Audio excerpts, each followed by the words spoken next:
Circle round and listen to Boot Hill, a wild western action adventure. Don't forget to hit the subscribe button above so you can get the next Wild West thriller. Chapter 1. The sun, a malevolent eye in the vast bleached blue canvas of the New Mexico sky, beat down upon the Hachita Valley with relentless ferocity. Heat shimmered in visible waves above the tawny expanse of blue stem grass, a restless sea stretching towards the rugged, purple-hazed ramparts of the distant mountains. It was a heat that baked the earth into a cracked mosaic, that drew the life from lesser things and tested the endurance of even the hardiest souls who dared carve out an existence in this unforgiving land. For Rip Campbell, this heat was but another thread in the tapestry of his days, a familiar weight upon his shoulders as he moved across the modest acreage of his bar pea spread. His sweat-stained chambray shirt clung to his back, outlining the lean, corded muscles of a man accustomed to unceasing labor. Dust, fine as milled flour, coated his worn denims and settled in the lines etched around his smoky pale eyes that were often narrowed against the glare but missed little of the subtle shifts in the landscape, the flick of a jackrabbit's ear in the sparse greasewood, or the distant circling of a hawk, a lonely sentinel against the azure. This morning, like so many others, had begun before the sun had even crested the jagged peaks of the Three Devils Hills that formed the eastern boundary of his claim. He'd been up with the first pale wash of dawn, the air still holding a deceptive coolness that would be burned away by mid-morning. There was always something demanding his attention, a section of fence that loose stock from the sprawling Big M ranch to the north had leaned on too heavily, a water trough needing a patch where the relentless sun had warped the wood, or the unending task of clearing stubborn mesquite that sought to reclaim any ground left untended. He paused now, midway along a freshly dug ditch meant to channel the precious, infrequent rains towards a patch of earth he painstakingly coaxed into producing meager crops. The shovel handle, worn smooth by his calloused palms, rested against his thigh. He drew a dusty forearm across his brow, blinking as sweat stung his eyes.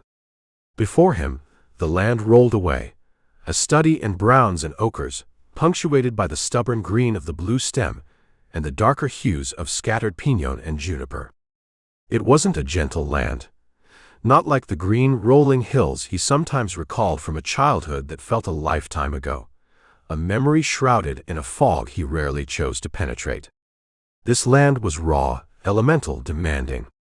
And yet, it was here, on the toes of the Three Devils, that Rip Campbell had begun to feel a fragile peace take root within him. He had come to this valley nearly a year past, a solitary figure with little more than a good horse, a saldal, and a past he was determined to outride. The bar pea wasn't much to look at, not when compared to the vast, cattle-rich holdings of men like Dave Mallory of the Big M, just a small, hand-built cabin of rough-hewn timber, a sturdy corral, and the ever-expanding promise of cultivated land wrested from the desert's grip. Every nail driven, every post set, every furrow turned had been by his own hand. There was an honest ache in his muscles at day's end, a weariness that brought a profound, untroubled sleep rarely known in his previous life. His gaze drifted towards the small herd of bald-faced breeders he'd acquired, their coats a rich red against the paler grasses. They were his pride, the heart of his hopes for the bar pea. Watching them graze, seeing the young calves gain strength, filled him with a quiet satisfaction that was as potent as any liquor. He'd chosen them with care, traded for them with coin earned through sweat and denial, and they represented a future, a tangible step away from the shadows.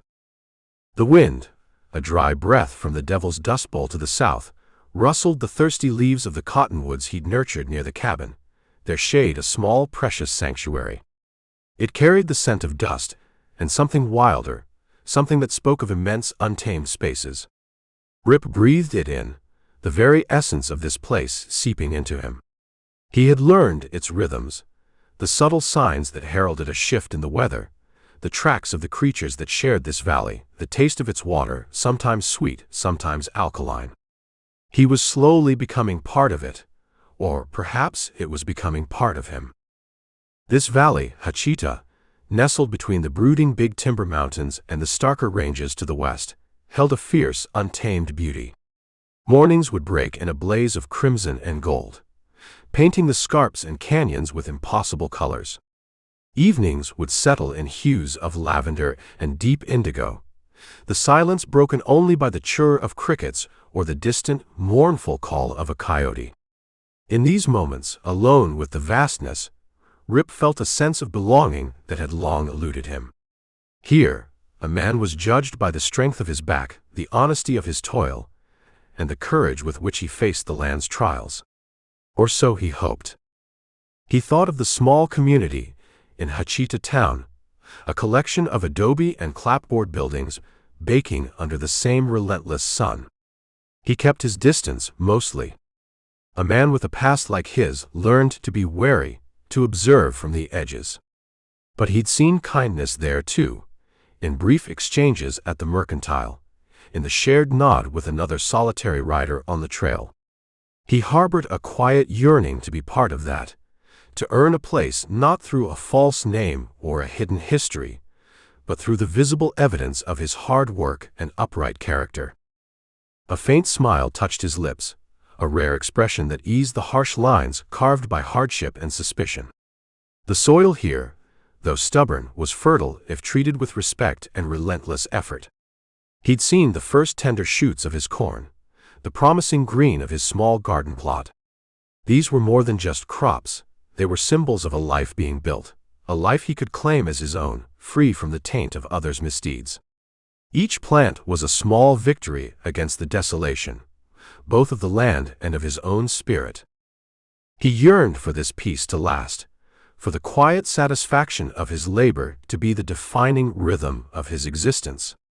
He imagined a future where the Bar P was a thriving small ranch, a testament to what a man could achieve with perseverance. Perhaps, in time, the shadows of his past would fade completely, and Rip Campbell could simply be Rip Campbell, a nester in Hachita Valley, nothing more, nothing less. It was a simple dream, yet one that required a constant, vigilant battle against the elements, against the encroachment of the wild, and though he tried to push the thought away, against the sometimes predatory nature of men. The hawk overhead let out a piercing cry, and Rip's gaze followed its effortless glide. There was a freedom in that flight, a wildness that mirrored the land itself. He understood that. He didn't seek to tame the land, only to coexist with it, to draw sustenance from it while respecting its power. He picked up the shovel again, the wood familiar and solid in his grip. There were more hours of daylight, more work to be done before he could rest. The heat was intensifying, the sun climbing higher towards its zenith. But as he drove the shovel blade into the resistant earth, there was a steadiness in his heart, a quiet determination that had taken root alongside the seeds he'd planted. This was his ground, earned, cherished, and he would hold on to it, and the fragile hope it represented with all the strength he possessed. The toil was heavy, the rewards slow to come, but the weight of it was an honest burden, one he willingly shouldered under the watchful, indifferent eye of the New Mexico sun. Chapter 2. The fragile piece Rip Campbell had painstakingly cultivated on his Bar P spread was as tenuous as the morning mist that sometimes softened the harsh lines of the Hachita Valley before the sun burned it away. He'd known, with a deep-seated pragmatism born of a hard life, that his small island of hope was vulnerable, situated as it was in the shadow of the Big M's vast holdings and the often unspoken resentment some big outfits held for nesters. Yet, for many months, the currents of animosity had flowed mostly beneath the surface, manifesting in ways that were galling but, until now, endurable. He'd found sections of his newly strung fence wire snipped, his few head of cattle hazed from prime grazing near shared waterholes, and the occasional insolent passage of Big M riders across his land, cutting corners as if the Bar P didn't exist. Each incident was a small prick, a reminder of his precarious position. He'd mended the fences, patiently retrieved his stock, and held his tongue, choosing the quiet dignity of labor over the futility of open conflict. His past had taught him the bitter cost of confrontation, and the peace he now cherished was too precious to gamble away lightly. He clung to the belief that sheer hard work and a steadfast refusal to be provoked would eventually earn him a grudging tolerance, if not outright acceptance. But the morning that followed his reflective day of toil brought with it a scent on the wind that was acrid and wrong, a discordant note in the usual symphony of desert sounds and smells. It was a smell that tightened something in Rip's chest even before his conscious mind placed it. The unmistakable sickening odor of charred wood, and something else, something that spoke of incinerated flesh. He'd been making his way towards the small corral where he kept his 12 bald-faced breeding cows, the heart of his fledgling herd. They were more than just livestock to him. They were the embodiment of his investment in this land, in this new life. Each one had been selected with a careful eye, their gentle dispositions and sturdy frames promising a healthy increase to his stock. They were heavy with calf now, and he'd been taking extra care, ensuring they had the best of the feed he'd painstakingly harvested and stored. An unnatural stillness hung over the area. The usual soft lowing of the cattle, the rustle of their movement in the hay, was absent. Only the buzz of blowflies, suddenly loud and ominous, broke the silence. Rip quickened his pace, a cold dread beginning to coil in his stomach, pushing aside the weariness from his morning chores. As he rounded the corner of the rough-hewn barn he'd built with his own hands, the scene that met his eyes struck him with the force of a physical blow, driving the air from his lungs. The corral, his carefully constructed sanctuary for his prized animals, was a scene of grotesque devastation. Blackened, still smoldering timbers lay where sturdy posts and rails had stood. And within that ruined enclosure, Rip's mind recoiled, refusing at first to process the horror. His 12 red cows, his gentle breeders, were heaps of charred, contorted ruin. They lay where they had been trapped, roasted to a crisp in a pyre that had clearly been deliberately set. The lingering stench of burned hair and cooked meat clawed at his throat, gagging him. He saw the hayrick, which had stood tall and golden with precious winter feed just the day before, now a blackened, smoking mound, the source of the inferno. Someone had tossed a firebrand, perhaps a lit cigarette, into its dry heart, and the wind had done the rest, fanning the flames into an inescapable furnace for the helpless animals. For a long moment Rip stood frozen, his face a mask of disbelief. The world seemed to tilt and blur. The harsh sunlight, the vast indifferent sky, the distant purple mountains, all receded, and there was only this hideous smoking tableau of destruction. This was no accident, no careless act. This was a calculated strike, aimed at the very core of his enterprise, at his very soul. A low sound, a strangled groan, tore itself from his depths. He stumbled forward, his boots kicking up ash and cinders. The heat still radiated from the charred remains. He could see the forms of the unborn calves within their mothers, a double loss, a devastation compounded. 24 head, his entire future stock wiped out in a single act of malice. The carefully constructed walls of his composure, built over years of hardship and self-discipline, began to crumble. The peace he had so fiercely guarded shattered into a million pieces. In its place, a cold, terrible anger began to uncoil, rising from a place deep within him he had hoped to keep buried forever. It was an anger that was chillingly familiar, an old companion from a life he'd sworn to leave behind. His gaze, flinty and hard, swept the scene, taking in every detail of the violation. His eyes fell upon the ground, near the hayrick's remains. The earth was churned, disturbed. And then he saw it, the distinct cloven tracks of cattle, many cattle, driven hard. They led away from the corral, not towards it, and cut a swath through the 2 acres of garden crops he had so painstakingly nurtured. His beans, his corn, the squash vines, all trampled into the dust, a wanton destruction that served no purpose but to inflict further pain. His 10 tons of stored feed, gone with the herrick consumed by the same malicious flames. The full scope of the attack settled upon him, layer by bitter layer. This wasn't just a warning. It was an attempt to obliterate him, to drive him from the valley broken and defeated.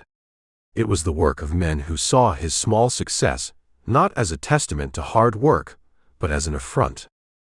The image of Burke Kildea's sneering face rose in his mind, sharp and unavoidable. The Big M foreman, with his bullying swagger and open contempt for nesters. Kildea, who permitted no challenge to the Big M's dominance, who had made his disdain for Rip Campbell clear on more than one occasion, albeit through veiled threats and the actions of his riders rather than direct confrontation. There was a cruel efficiency to this ruin that spoke of Kildea's brand of ruthlessness. Dave Mallory, the owner of the Big M, was an older man, reportedly more reasonable, but he left the running of the ranch largely to his foreman. And Kildea, it was whispered, ruled with an iron fist and a callous disregard for any who stood in his way. The last barb, as Rip had once thought of the smaller aggressions, now felt like a clumsy pinprick compared to this brutal eviscerating wound. This was a scar gouged deep into his soul, a deep bitterness of defeat that threatened to consume him. But as the initial shock gave way to the rising tide of cold fury, defeat was not a word Rip was willing to entertain. He stood amidst the ashes of his dreams, a solitary figure against the vast, indifferent landscape. The sun climbed higher, its heat becoming a physical oppression, mirroring the burning rage that now consumed him. The lines of suffering that this raw, inhospitable country had already dealt him seemed to deepen around his fine lips, but now they were bracketed by a new, harder set to his jaw. The smoky paleness of his eyes turned to glacial ice. He turned from the devastation, his movements stiff, deliberate. The time for patient endurance was over. The time for absorbing blows and mending fences in silence had passed. A line had been crossed, a fundamental violation committed that demanded an answer. The peace he sought could not be found by retreating further into himself, by allowing such an act to go unchallenged. If he did, he would be forever looking over his shoulder, forever at the mercy of those who saw him as less than nothing, just another small fry to be consumed. The raw, inhospitable country had dealt him many blows, but this one would not break him. It would forge him anew, into something harder, something more dangerous. The memory of the man he once was, the man he had tried to be, flickered and died, replaced by a grim resolve. There would be a reckoning. Without a backward glance at the smoldering ruin of his bar P, Rip Campbell strode towards the lean to where his horse, a tough, wiry buckskin, was stabled. His steps were measured, each one carrying the weight of a decision made. The heat billowed around him, but it was chill compared to the hot anger now burning in his heart as he saddled the animal and rode out, his course set north, towards the Big M ranch gate, towards the man he knew was responsible. Chapter 3. The Big M bunkhouse baked in the mid-afternoon heat, the air inside thick with the lingering scent of stale tobacco smoke, old leather, and unwashed men. Dust motes danced in the shafts of sunlight that pierced the gloom through a few dirt-streaked windows, illuminating a long, rough-hewn room littered with discarded gear, worn boots, and the general detritus of men who lived hard and fast. Outside, the relentless Hachita sun beat down, making the shade of the log structure a marginal relief, though the heat radiating from the valley floor still seemed to seep through the very walls. A low hum of activity pulsed within. It was payday, and the prospect of town, whiskey, and feminine company had quickened the spirits of the half-dozen riders sprawled on their bunks or gathered around a makeshift table. Near the open doorway, two punchers, stripped to the waist, were making a cursory attempt at cleanliness, splashing soapy water over their faces and chests from dented tin basins. One, a wiry man with a thatch of fiery red hair and a scatter of freckles across his sun-browned shoulders, was Gabe Bronson. He sloshed water over his head, then shook it like a dog, sending droplets flying. "Town's gonna be hotter'n a $2 pistol tonight, Slats," he declared, reaching for a grimy towel. Swarthy Slats Weber, whose dark stubble already seemed to be reasserting itself despite his ablutions, grunted in agreement. "Hope that Hachita gal with the yellow hair ain't otherwise occupied. I got a month's wages, says she'll remember me." "She'll remember your money, more like," Bronson retorted, his grin wide. "Same as last month." From a shadowed corner bunk, a querulous voice piped up. "Any of you coyotes seen my clean shirt? Swear it walks off by itself come payday." "Might 'a walked off to escape the likes of you, shorty," another rider drawled from a nearby card game, where greasy cards slapped onto an overturned crate. The men around the crate chuckled, the sound dry and dusty. Dominating the room, not by volume but by sheer physical presence, was the Big M foreman, Burke Kildea. He was near his own bunk, at the far end of the long room, methodically peeling off his sweat-soaked rain shirt. Even in the dim light, the man was an imposing figure. Rope-like muscles corded across his bent back and broad shoulders as he straightened, bare to the waist. He towered over the other cowpokes, his frame thick and powerful, like a seasoned oak amidst a stand of scrub willows. His face, often set in a hard, unyielding expression, was currently impassive as he listened to the banter, his beady black eyes missing little. "Boss man headin' in with the payroll soon?" asked a young rider, his face still soft with youth, looking towards Kildea with a mixture of respect and apprehension. Kildea grunted, reaching for a relatively cleaner shirt hanging from a peg. "Mallory'll send the girl, like always. With the sheriff playin' shotgun. Best be ready to ride escort back with him, some of ya."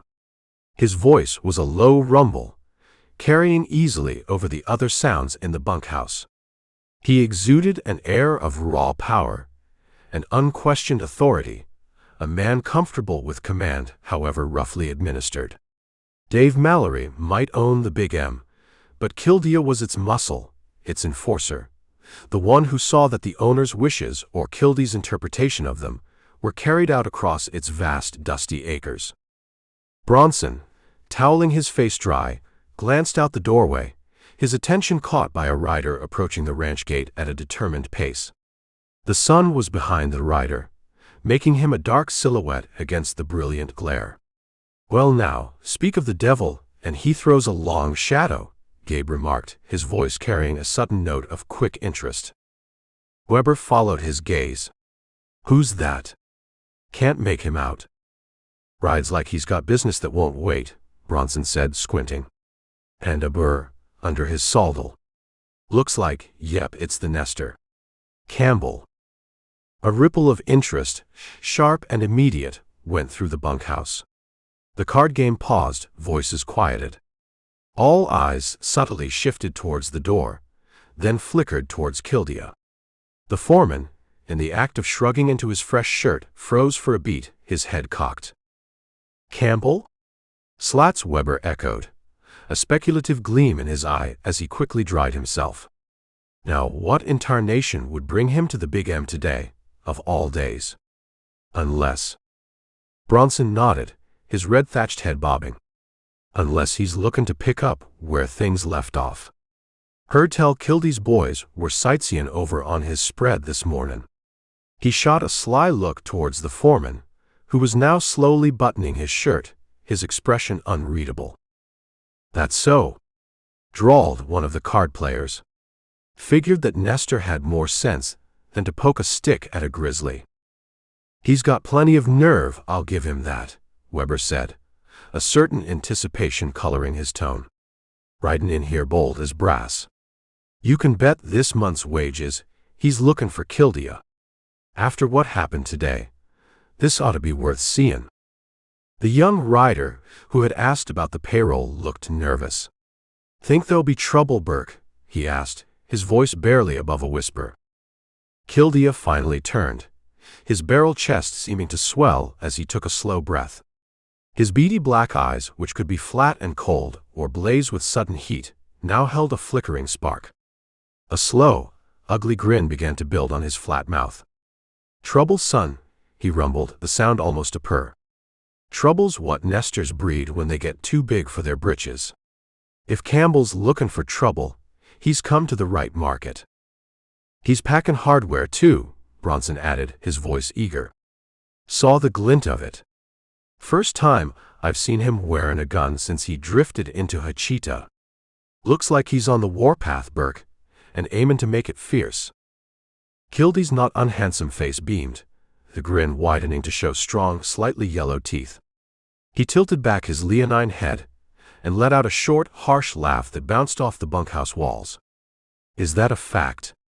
The little sodbuster's worked up enough sand for a showdown, has he?" He moved towards the pegs where his own gun belt hung, heavy and ominous. "Well, well, maybe this payday won't be so dull after all."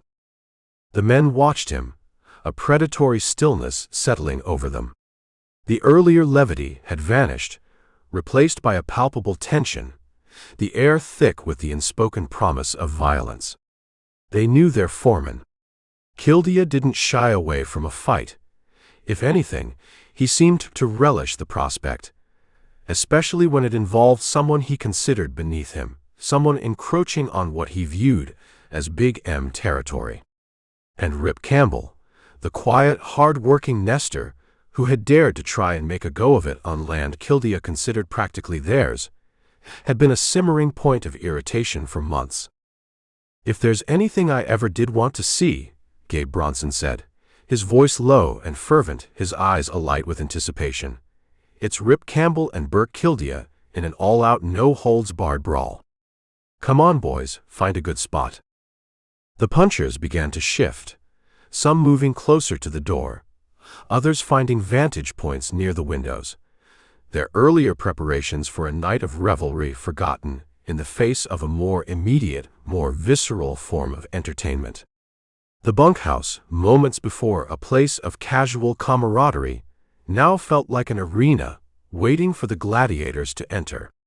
And outside, under the unforgiving glare of the Hachita sun, a lone rider was bearing down, his heart a crucible of cold fire and bitter resolve. Chapter 4. Burke Kildea's laugh, short and harsh, still seemed to hang in the thick bunkhouse air as he moved with deliberate slowness towards the heavy gun belt slung over a wooden peg. The leather was old, dark with sweat and oil, the holsters worn smooth from long use. The twin Colts nestled within were tools of his trade, as much a part of him as the calloused skin on his hands or the ingrained suspicion in his eyes. As his fingers brushed the cool steel of a grip, a grim satisfaction settled on his features. This was a language he understood, a currency universally accepted on the raw edges of the frontier where men like him carved out their dominion. He wasn't a man given to deep introspection, not the kind that softened a man or filled him with doubt. His thoughts ran in clear, hard channels, like desert arroyos gouged by flash floods, survival, dominance, and the unwavering belief in his own strength. Nesters, sodbusters, men like Campbell, they were an irritation, a persistent itch on the hide of the vast cattle ranges. They came with their little plots of land, their hopeful fences, their naive dreams of coaxing a living from an earth that Kildea knew only yielded to the strong, the ruthless. They were, in his view, a dilution of the land's wild strength, a chipping away at the established order where big outfits like the Big M reigned supreme. "Fools," he muttered under his breath, the word a gravelly rumble. He wasn't speaking to anyone in particular, yet every man in the bunkhouse felt the chill of his disdain. They scratch at the dirt like chickens, then squawk when a hawk circles. He imagined Campbell, the nester who'd had the gall to stake a claim so close to Big M grazing land, his face probably pale with a useless fury. Kildea had seen his type before. They drift in, full of grit and hope, and the land itself, or men like Kildea, would eventually grind them down, spit them out. This Campbell, though, had a certain stubbornness, a quiet resilience that Kildea found particularly galling. He didn't bluster or whine like some of the others. He just kept on, his silence a kind of defiance. That, Kildea felt, was an arrogance that needed correcting. The Big M, he ran it, in truth. Old Man Mallory, a figurehead now, weakened by age and sickness, content to let his foreman handle the grit and grime, the hard decisions that kept the ranch a powerhouse in the Hachita Valley. Kildea straightened the gun belt around his thick waist, the weight of it familiar, reassuring. Mallory had given him free rein, a trust Kildea had interpreted as a mandate to protect the Big M's interests with whatever means necessary. And protect them he had. His methods weren't always pretty, but they were effective. He'd expanded their grazing, controlled the water, and ensured that the Big M brand was respected, even feared. He was the teeth and claws of the ranch, and he took a fierce pride in it. This valley, in his mind, was the Big M. Every blade of grass, every trickle of water, felt like an extension of the ranch, and by extension, an extension of himself. These nesters, with their patched fences and hopeful little gardens, were like ticks, trying to bleed life from a beast they didn't understand and couldn't control. Campbell's Bar P was a particularly irritating example, its small success a constant, visible challenge. A fleeting image of Ellie Mallory crossed his mind. The old man's daughter. Since Mallory had taken ill, she'd been trying to learn the ranch business, her clear blue eyes sometimes filled with a disconcerting intelligence, a spirit that mirrored her father's in his younger days, yet softened by a feminine grace that Kildea found noteworthy. He'd seen the way her gaze sometimes lingered on this Campbell when their paths crossed, a flicker of something, interest, pity, that tightened a knot in Kildea's gut. He dismissed it as feminine fancy, the kind of misplaced sympathy women sometimes showed for a stray dog or a struggling bird. Still, the thought of Ellie, of any man drawing her sustained attention, pricked at him with an unfamiliar irritation. He considered her part of the Big M sphere, like the best breeding stock or the most fertile pastures. He, Burke Kildea, was the foreman, the strong right hand. It was a position of power, of proximity. He'd always assumed, well, he hadn't precisely formulated the assumption, but it simmered there, a possessive instinct. This Campbell, with his quiet ways and stubborn toil, represented an unknown quantity, a potential disruption not just to the ranch's dominance, but perhaps to something more personal Kildea hadn't fully acknowledged even to himself. He turned from his bunk, his shadow falling long across the dusty floorboards. The men in the bunkhouse watched him, their earlier anticipation now tinged with a wary respect. They knew this mood.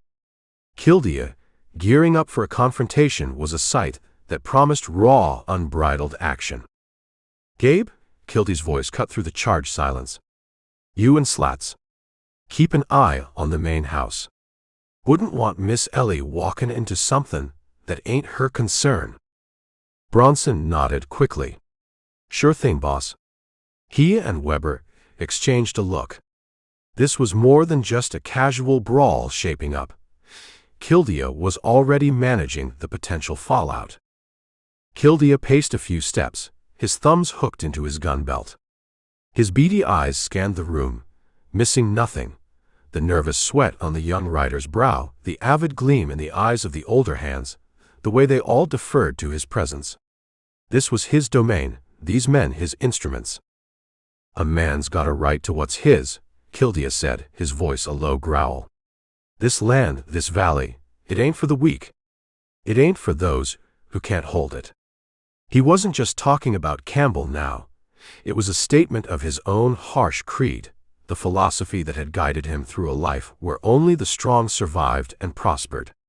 He'd fought for everything he had, taken it when necessary, and he'd be damned if he'd let some dirt-scratching nester challenge his place, or the Big M's. He thought of the rumors he'd heard about Campbell's past, whispers of a different name, of outlaw connections. If true, it only deepened Kildea's contempt. A man running from his past was a man with a core of weakness, no matter how hard he tried to cover it with sweat and toil. Kildea had his own rough edges, his own unvarnished history, but he faced the world head-on without pretense. The news of the nester actually packing a gun for the first time since arriving in Hachita brought another grim smile to Kildea's lips. Good. It made things simpler. A man with a gun was declaring his intentions openly. It wasn't some sniveling complaint about lost stock this time. It was a challenge. And Burke Kildea never backed down from a challenge, especially not on his own ground, in front of his own men. He flexed his powerful hands, the rope-like muscles in his forearms bunching. He felt the familiar surge of adrenaline, a tightening in his chest that wasn't unpleasant. The prospect of a physical confrontation, of imposing his will through sheer force, was something that resonated with his core. It was a clear, uncomplicated path to resolution. This Campbell wanted a showdown. Kildea would give him one that he, and anyone else watching, wouldn't soon forget. The sounds from outside the bunkhouse, the distant lowing of cattle, the creak of the windmill, the ever-present sigh of the hot wind, seemed to fade as Kildea focused his will. He was ready. Let the nester come. He'd find out soon enough what it meant to provoke the foreman of the Big M. He'd discover that some fences were better left uncrossed, some sleeping dogs better left to lie. Burke Kildea was one of those dogs, and he was wide awake now, his teeth bared. Chapter 5. The low hum of anticipation within the Big M bunkhouse, the shuffle of boots, the murmur of speculative voices, all ceased as if a blade had sliced through the sound. Every eye, drawn by a subtle shift in the quality of light at the open doorway, fixed upon the figure that now filled it, silhouetted for a moment against the brutal, sun-blasted glare of the Hachita afternoon. Rip Campbell stood there, framed by the rough timbers, a man seemingly carved from the harsh land itself.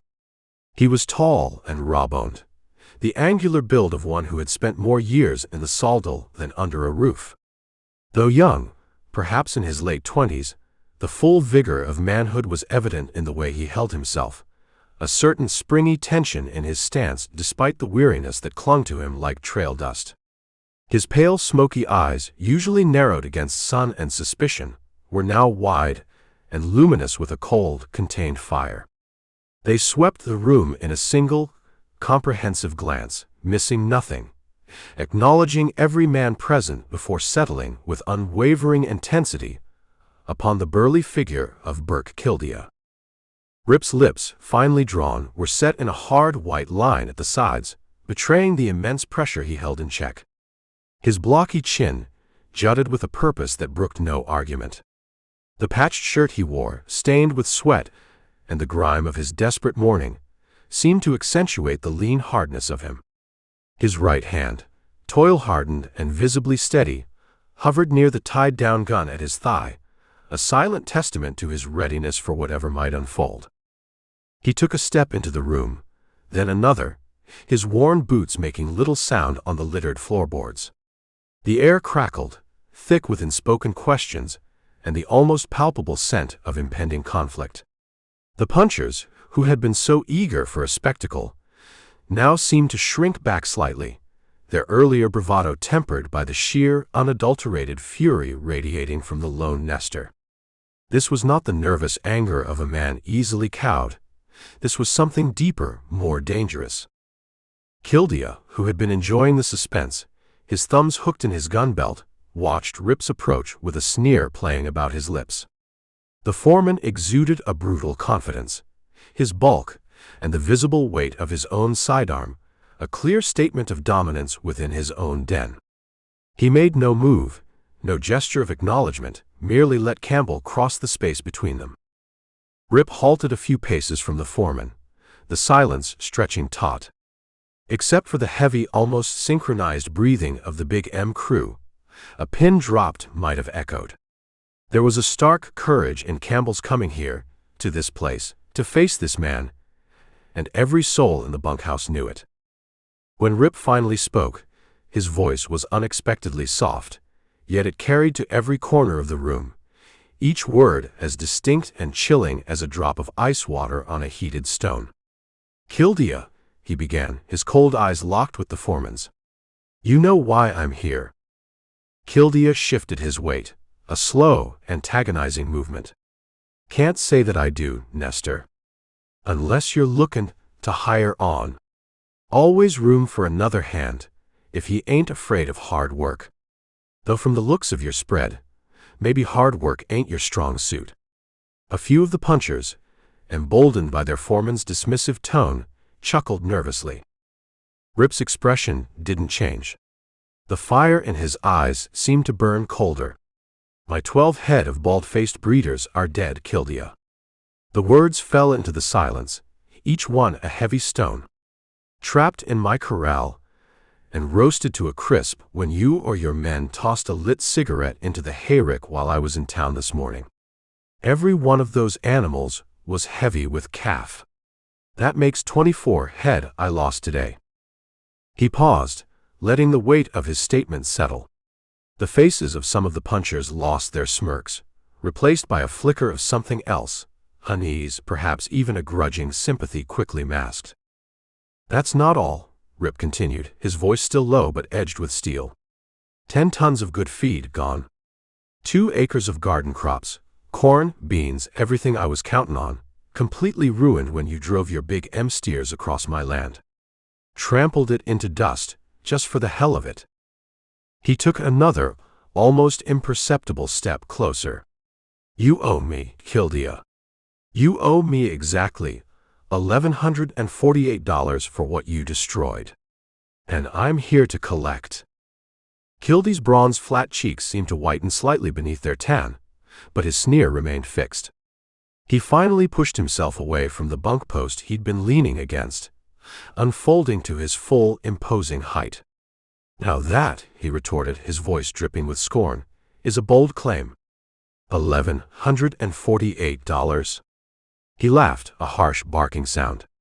Why, if I paid off every foolish nester around here for what they lose because of their own damn stupidity, their fences fallen down or their stock wandering off, I'd be in debt for the rest of my life. You sodbusters are all alike. Something goes wrong. It's gotta be the Big M's fault. He waved a dismissive hand. Your cattle roasted. Sounds like you were careless with fire, Campbell. Your crops trampled? Maybe you didn't build your fences strong enough to keep out hungry range stock. This is hard country. It eats up the weak and the careless. This wasn't careless, Kildea, Rip stated, his voice unwavering.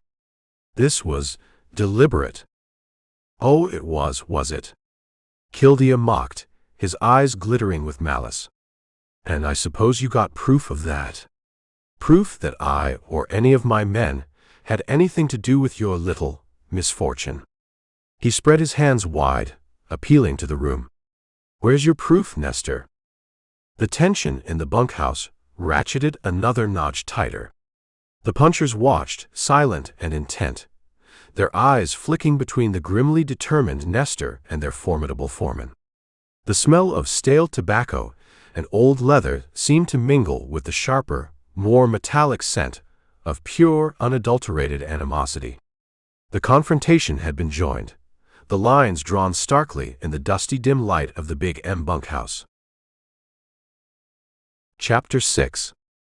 Kildea's derisive question, "Where's your proof, Nestor?" hung heavy in the stale bunkhouse air, his mocking confidence seeming to fill the space pressing in on Rip.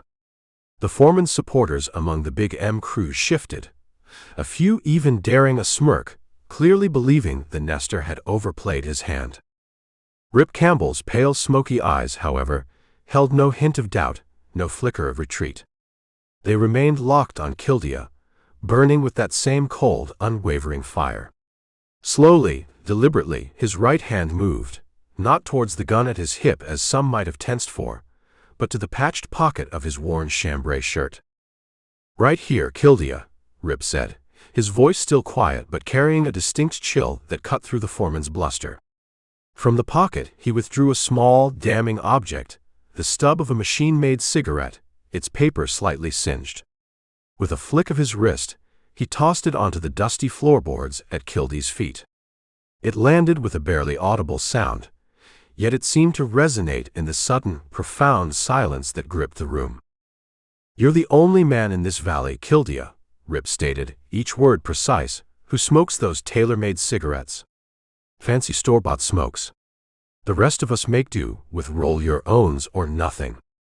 He paused, his gaze flicking meaningfully towards Kildea's own bunk, where a crumpled pack of the same brand lay partially visible beneath a discarded vest.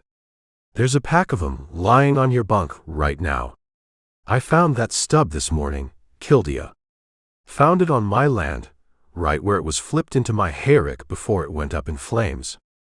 The shift in Kildea's demeanor was subtle, but immediate.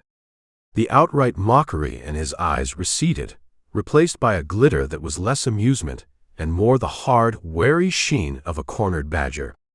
A muscle twitched along his heavy jaw. He scrubbed a hairy forearm across his corrugated brow, his gaze fixed on the small white stub lying in the dust between them.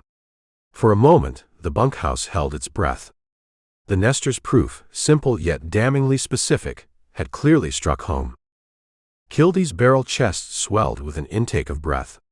When he spoke, his voice had lost some of its earlier scorn, now roughened with a new aggression. "All right," he conceded, stepping forward, his boots crunching on the gritty floor, deliberately kicking the cigarette stub aside as if to diminish its significance. "Suppose I did enjoy a smoke while checking on strays. Suppose a spark caught. So what?" His eyes, hard and black, challenged Rip. "That small-time layout you call a spread was carved out of Big M range in the first place. Means I can ride my cattle over it, around it, or through it, anytime I damn well please, and no confounded squatter is going to tell me different. You got some nerve coming in here, asking for payment for animals you probably rustled from somewhere else to begin with." Minute fires ignited deep in Rip's eyes at the accusation of rustling, a dangerous flare. "Careful, Kildea," he warned, his voice dropping to a near whisper that was somehow more menacing than a shout. "Don't talk yourself into a grave you ain't ready for. You ain't heard anything yet, Campbell, or whatever your real name is." Kildea's voice suddenly took on a sharper, triumphant edge, his earlier discomposure vanishing as he seized upon a new line of attack. He leaned forward, his face contorted with a mixture of malice and vindictive satisfaction. "I'm tellin' it fierce now. You think you can ride into Hachita Valley and pull the wool over everyone's eyes. You're finished here, Nestor. We've been doing a little investigatin' on you, see? Asked around. Took a while, but word gets back." He paused for dramatic effect, his gaze sweeping the bunkhouse, ensuring every man was listening. The punchers were rapt, their earlier amusement replaced by a stunned, avid curiosity. This was a new twist, an unexpected escalation. "It turns out," Kildea continued, his voice booming now, relishing the words, "you ain't the hard-workin', peace-lovin' sodbuster you pretend to be. Oh no. Before you drifted into New Mexico from Arizona way, your name wasn't Rip Campbell at all, was it? It was Clay Lucas." The name dropped into the silence of the bunkhouse like a lead weight. Clay Lucas. A name whispered, in connection with another, more infamous Lucas. Rip felt a jolt, as if Kildea had physically struck him. A wave of icy coldness washed over him, despite the oppressive heat of the room. He could feel the blood draining from his face, the carefully constructed facade of Rip Campbell, the Nestor, crumbling under the weight of that single, hated name. His past, the shadowed, hunted existence he had fought so desperately to bury, had just been exhumed and thrown at his feet in this room full of hostile eyes. He stood rigid, his expression frozen, but inside his carefully ordered world was reeling. His years of running, of looking over his shoulder, of meticulously building a new identity, all undone by a few whispered words from Arizona. He could feel the stares of the Big M crew, no longer just curious, but sharpened with a new damning understanding. Kildea pressed his advantage, his voice laced with venom. "That's right, boys. Clay Lucas. And you don't have your big brother Butch Lucas and his gun-handy gang back in your play here in Hachita, do you, Clay? You rode with that bunch over there in Arizona. You're Butch's own damn brother." The accusation, raw and brutal, hung in the air, thick and suffocating. The silence that followed was profound, broken only by Kildea's heavy breathing and the distant, irrelevant sound of the windmill creaking outside. Rip felt as though the floor had dropped out from beneath him. Every hope he had nurtured for a peaceful life, for acceptance, for a future in Hachita Valley, seemed to wither and die in that instant. He was exposed, stripped bare, his most guarded secret laid open for all to see. The brand he had fought so hard to escape had just been seared onto him anew, and in the most public, damning way imaginable. Chapter 7. The name, Clay Lucas, struck Rip with the stunning force of a physical blow, a brutal echo from a past he had desperately, meticulously tried to bury beneath miles of hard travel and years of honest toil. For a horrifying, suspended moment, the rough-hewn walls of the Big M bunkhouse seemed to recede, the leering face of Kildea and the avid, curious eyes of the surrounding punchers blurring into a hazy, indistinct backdrop. In their place, a torrent of unwelcome memories, sharp-edged and bitter, surged forth, threatening to drown him. He felt the blood drain from his face, a chilling emptiness spreading through his limbs, as if the very life force was ebbing from him. The carefully constructed persona of Rip Campbell, the quiet nester, fractured and dissolved, leaving exposed the raw, aching vulnerability of Clay Lucas, a name synonymous with a shadow he could never quite outrun. A roaring filled his ears, like the sound of a distant, unstoppable flood, and through it, images flickered with agonizing clarity. He saw a dusty, hardscrabble ranch in Arizona, a place that had never truly felt like home after his own father had passed and his mother, in her loneliness and need for a new start, had married the elder Lucas. Then came Butch, his foster brother, older, wilder even as a boy, with his father's cunning already glinting in his restless eyes. Theirs had been a childhood of jarring contrasts. Clay, quiet and drawn to the steady rhythms of ranch work, yearning for his mother's gentle approval. Butch, chafing under any restraint, already learning the sly arts of taking what wasn't his, encouraged by a father who saw the world as a place to be plundered rather than cultivated. He remembered the growing chasm between them, Butch's casual cruelty, his quick temper, his easy slide into petty theft that soon escalated into something darker, more dangerous. He recalled the shame that burned in him when Butch's misdeeds brought sorrow to their mother's face, a gentle woman already burdened by too much loss. He saw again the pained confusion in her eyes, her inability to comprehend the wild streak in her husband's son, a wildness that seemed to feed on deceit and defiance. Then came the searing memory of the incident that had irrevocably branded him. Butch, grown bolder and more reckless, had crossed a line that even Clay, in his desire for peace, could not ignore. It had involved stolen cattle, a family ruined, and their mother's heartbroken pleas. Clay, driven by a righteous fury and a desperate need to protect what little honor their blended family had left, had confronted Butch. The confrontation had turned violent, a desperate, brutal fight between foster brothers where Clay, fueled by years of suppressed resentment and a deeper strength Butch hadn't anticipated, had thrashed him soundly. But Butch's vengeance had been swift and insidious.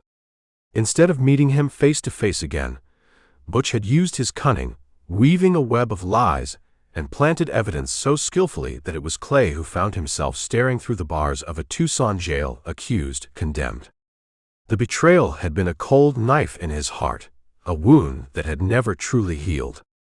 Butch had not only stolen his freedom, but had also gleefully pinned the outlaw brand on him, ensuring Clay would be forever looking over his shoulder. The flight. The endless days and nights of it, moving from one hard-luck town to another, always listening for a familiar name, always watching for the glint of a bounty hunter's eye. The crushing loneliness of a man without a name he could truly call his own, without a place he could safely rest. He had shed Clay Lucas like a snake sheds its skin, adopting the anonymity of Rip Campbell, seeking out the most remote corners where he might, just might, carve out a new beginning, untainted by Butch's infamy. Hachita Valley had seemed like that place. The raw, unforgiving land had somehow felt cleansing. The sheer, honest labor of building the bar P had been a balm to his wounded spirit. For nearly a year, he had almost allowed himself to believe he had succeeded, that the past was finally dead and buried. He had poured every ounce of his strength, every cent he possessed, into that small patch of earth, nurturing it, coaxing life from it, seeing in its slow growth a reflection of his own fragile hopes. And now, in this foul-smelling bunkhouse, surrounded by hostile faces, that carefully constructed world had been demolished with a few sneering words from a man like Kildea. The foreman's eyes bored into him, triumphant and cruel. The eyes of the other punchers were alight with a new, damning comprehension. He was no longer Rip Campbell, the struggling but respectable nester. He was Clay Lucas, brother of an outlaw, a man tainted by association, presumed guilty by blood. A wave of despair, cold and profound, washed over Rip. What was the use of it all? The running, the hiding, the endless toil. If the past could rise up like this, a malevolent specter, to snatch away everything he had striven for. The wisdom of the fighting lawman from Tombstone echoed in his memory. Never let any man call you an outlaw, and make it stick, son. If you get that brand, you will not be welcome anywhere but in renegade hideouts. That means you will be bound for Boot Hill. And here it was, the brand, applied with brutal efficiency. He felt the nearness of his own gun, a cold weight against his thigh. For a fleeting, desperate moment, the thought of drawing, of fighting his way out, of silencing Kildea, and scattering these leering fools, flashed through his mind. But it was the thought of a cornered animal, a thought born of desperation, not of hope. What then? More running, more hiding, confirming in their eyes the very thing Kildea accused him of being. The heavy silence in the bunkhouse pressed in on him, suffocating. He could feel the weight of every gaze, dissecting him, judging him. The dream of peace, of a life built on honest sweat here in Hachita Valley, seemed to crumble into dust, just like the ashes of his burned-out homestead. Chapter 8. The oppressive silence in the Big M bunkhouse, thick with Kildea's damning accusation, finally shattered. Rip Campbell, who had stood rigid and pale as his carefully buried past was unearthed, felt a fresh surge of defiant anger, hot and cleansing, chase away the initial numbing shock. The brand of Clay Lucas might have been seared onto him anew by the foreman's venomous words, but it was a brand he would not wear passively. "You're a liar, Kildea." Rip flared. His voice, though still controlled, now vibrated with a dangerous intensity. The smoky pallor of his eyes ignited with minute, burning flecks. "I never had any part in Butch Lucas's doings, none whatsoever. You're just trying to hide another theft of homestead land, twisting facts to suit your own thieving ways, just as you've likely done before to other honest men. You want to prove those charges? Then prove them, if you can." Kildea met Rip's fury with a cold, assured smirk. The foreman seemed to draw strength from Rip's denial, his own confidence swelling. "Oh, I'll prove 'em, Lucas," Kildea asserted flatly, his voice taking on an even sharper, more menacing edge. "If you live long enough for me to do it. As far as the Big M is concerned, as far as this whole valley will soon be concerned, you are Clay Lucas. You know, when you first started casting those fond glances at Ellie Mallory, I figured it was time someone looked into your background. Before you got too involved." He let the insinuation hang in the air, a deliberate poisonous barb aimed to provoke. "I had a tip about who you really were, And now you can take one from me.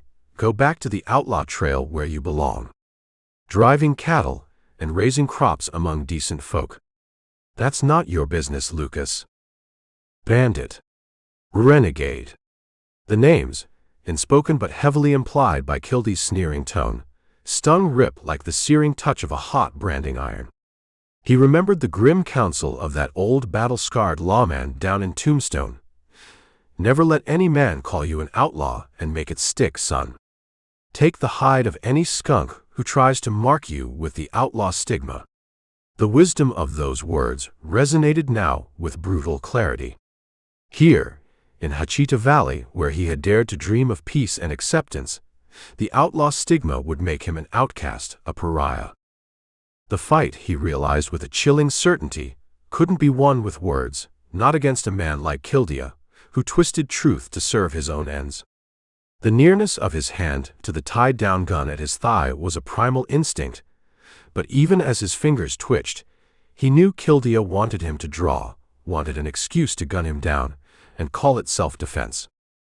"I didn't come here for your advice, Kildea," Rip said, his voice dropping to a terse, dangerous whisper that barely carried above the sudden, renewed tension in the room. "I came for $1,148. If I don't get it now, it'll be that much tallow rendered from your carcass." Kildea's massive shoulders hunched aggressively. "You think you're tough, do you, outlaw?" he snarled, deliberately using the epithet. "If you weren't weighed down with that hardware." That was the final goad. Rip's jaw tightened, his eyes becoming chips of glacial ice. "I'm removing my gun, Kildea," he said tersely, his voice cutting through the foreman's taunt. With a swift, deliberate movement, he unbuckled his gun belt, let the heavy weapon thud to the dusty floor, and kicked it contemptuously aside. He stood straight, his hands loose at his sides, a figure of lean, wiry strength facing down brute power. "What exactly did you have in mind?" A note of pure, unholy eagerness leapt into the mountainous foreman's voice. "I'm going to make you wish you'd never set foot on this range, Nestor." Kildea roared, and without further warning he swung, a massive ham-like fist arcing straight for Rip's stony face. With the speed of a striking rattlesnake, Rip's left arm shot up, deflecting the blow. He brushed it aside, but his whole arm went numb to the elbow from the shocking impact of iron-hard knuckles. A guttural growl crowded from Kildea's throat. His steel-muscled arms drew back, his head lowering on his shoulders as he set himself for another attack. Like the impact of infuriated bulls, they came together, fists flailing. The narrow confines of the bunkhouse became an arena of savage combat.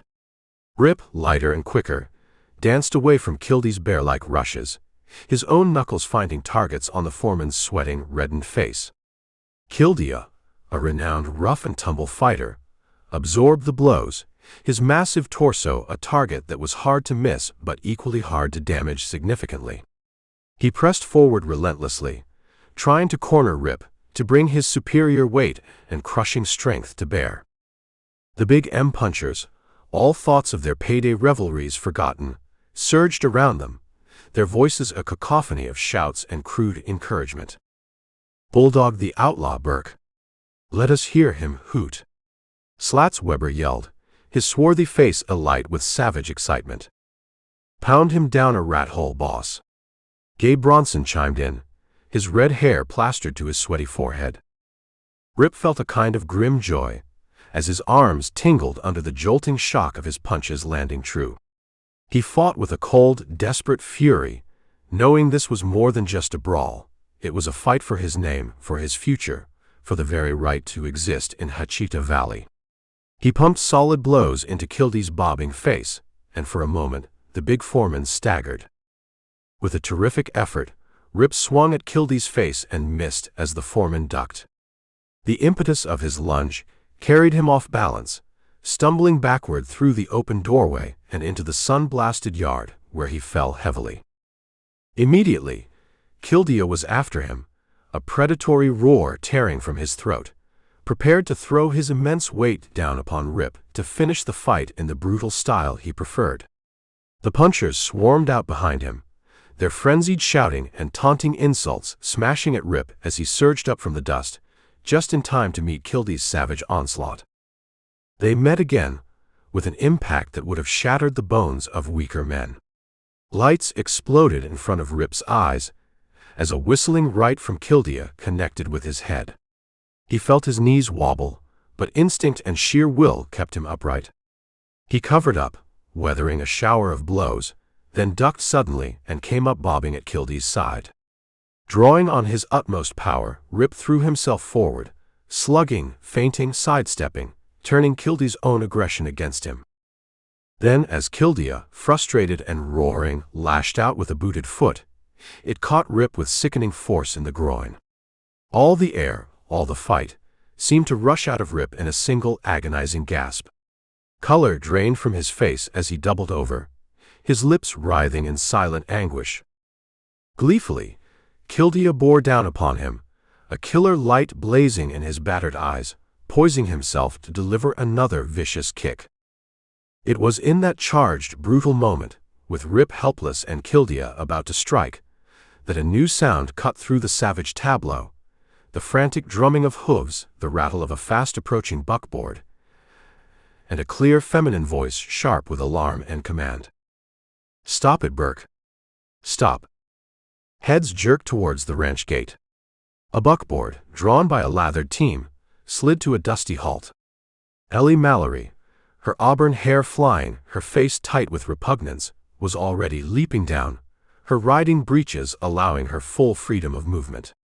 Beside her, Sheriff Henley, his face a mask of grim disapproval, was dismounting with surprising agility, his hands already snatching his two holstered guns as he shouldered the stunned punchers aside. Ellie, her eyes blazing, reached Kildea's side in a streak, shoving him off balance just as he was about to kick the downed Rip again. "Have you lost your mind, Kildea?" she cried, her voice ringing with an authority that even the brutal foreman seemed to recognize. "When my father left me to run the ranch business, I warned you I would tolerate no trouble. Kicking a man when he's down. I hope you stay in jail for 6 months."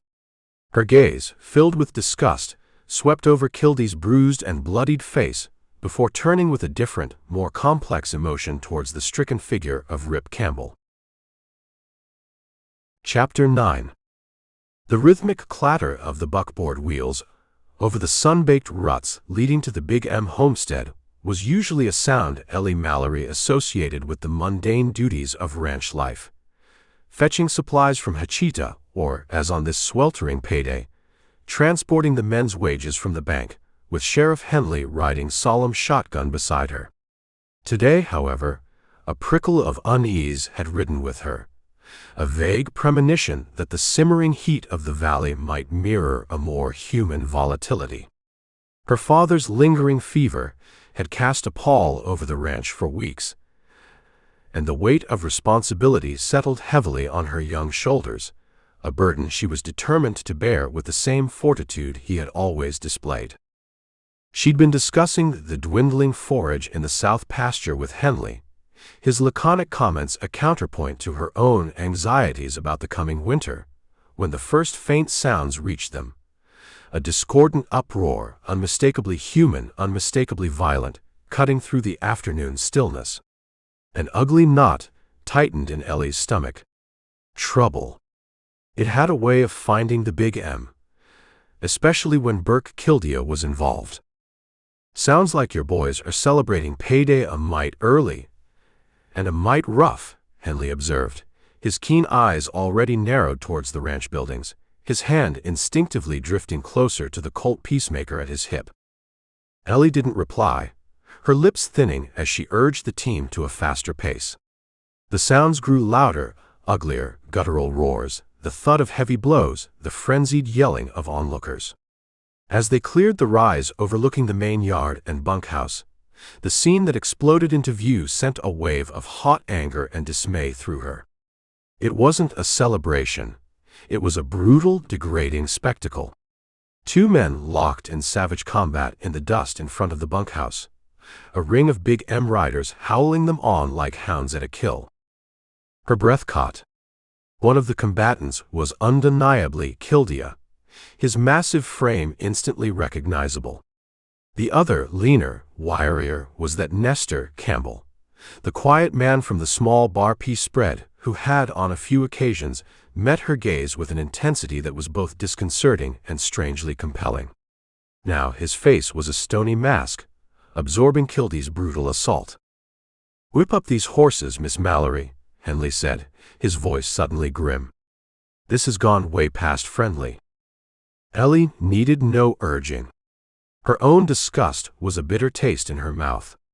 This was what her father had always cautioned against: needless violence, the kind of brawling that lowered men to the level of beasts and stained the reputation of any outfit that tolerated it.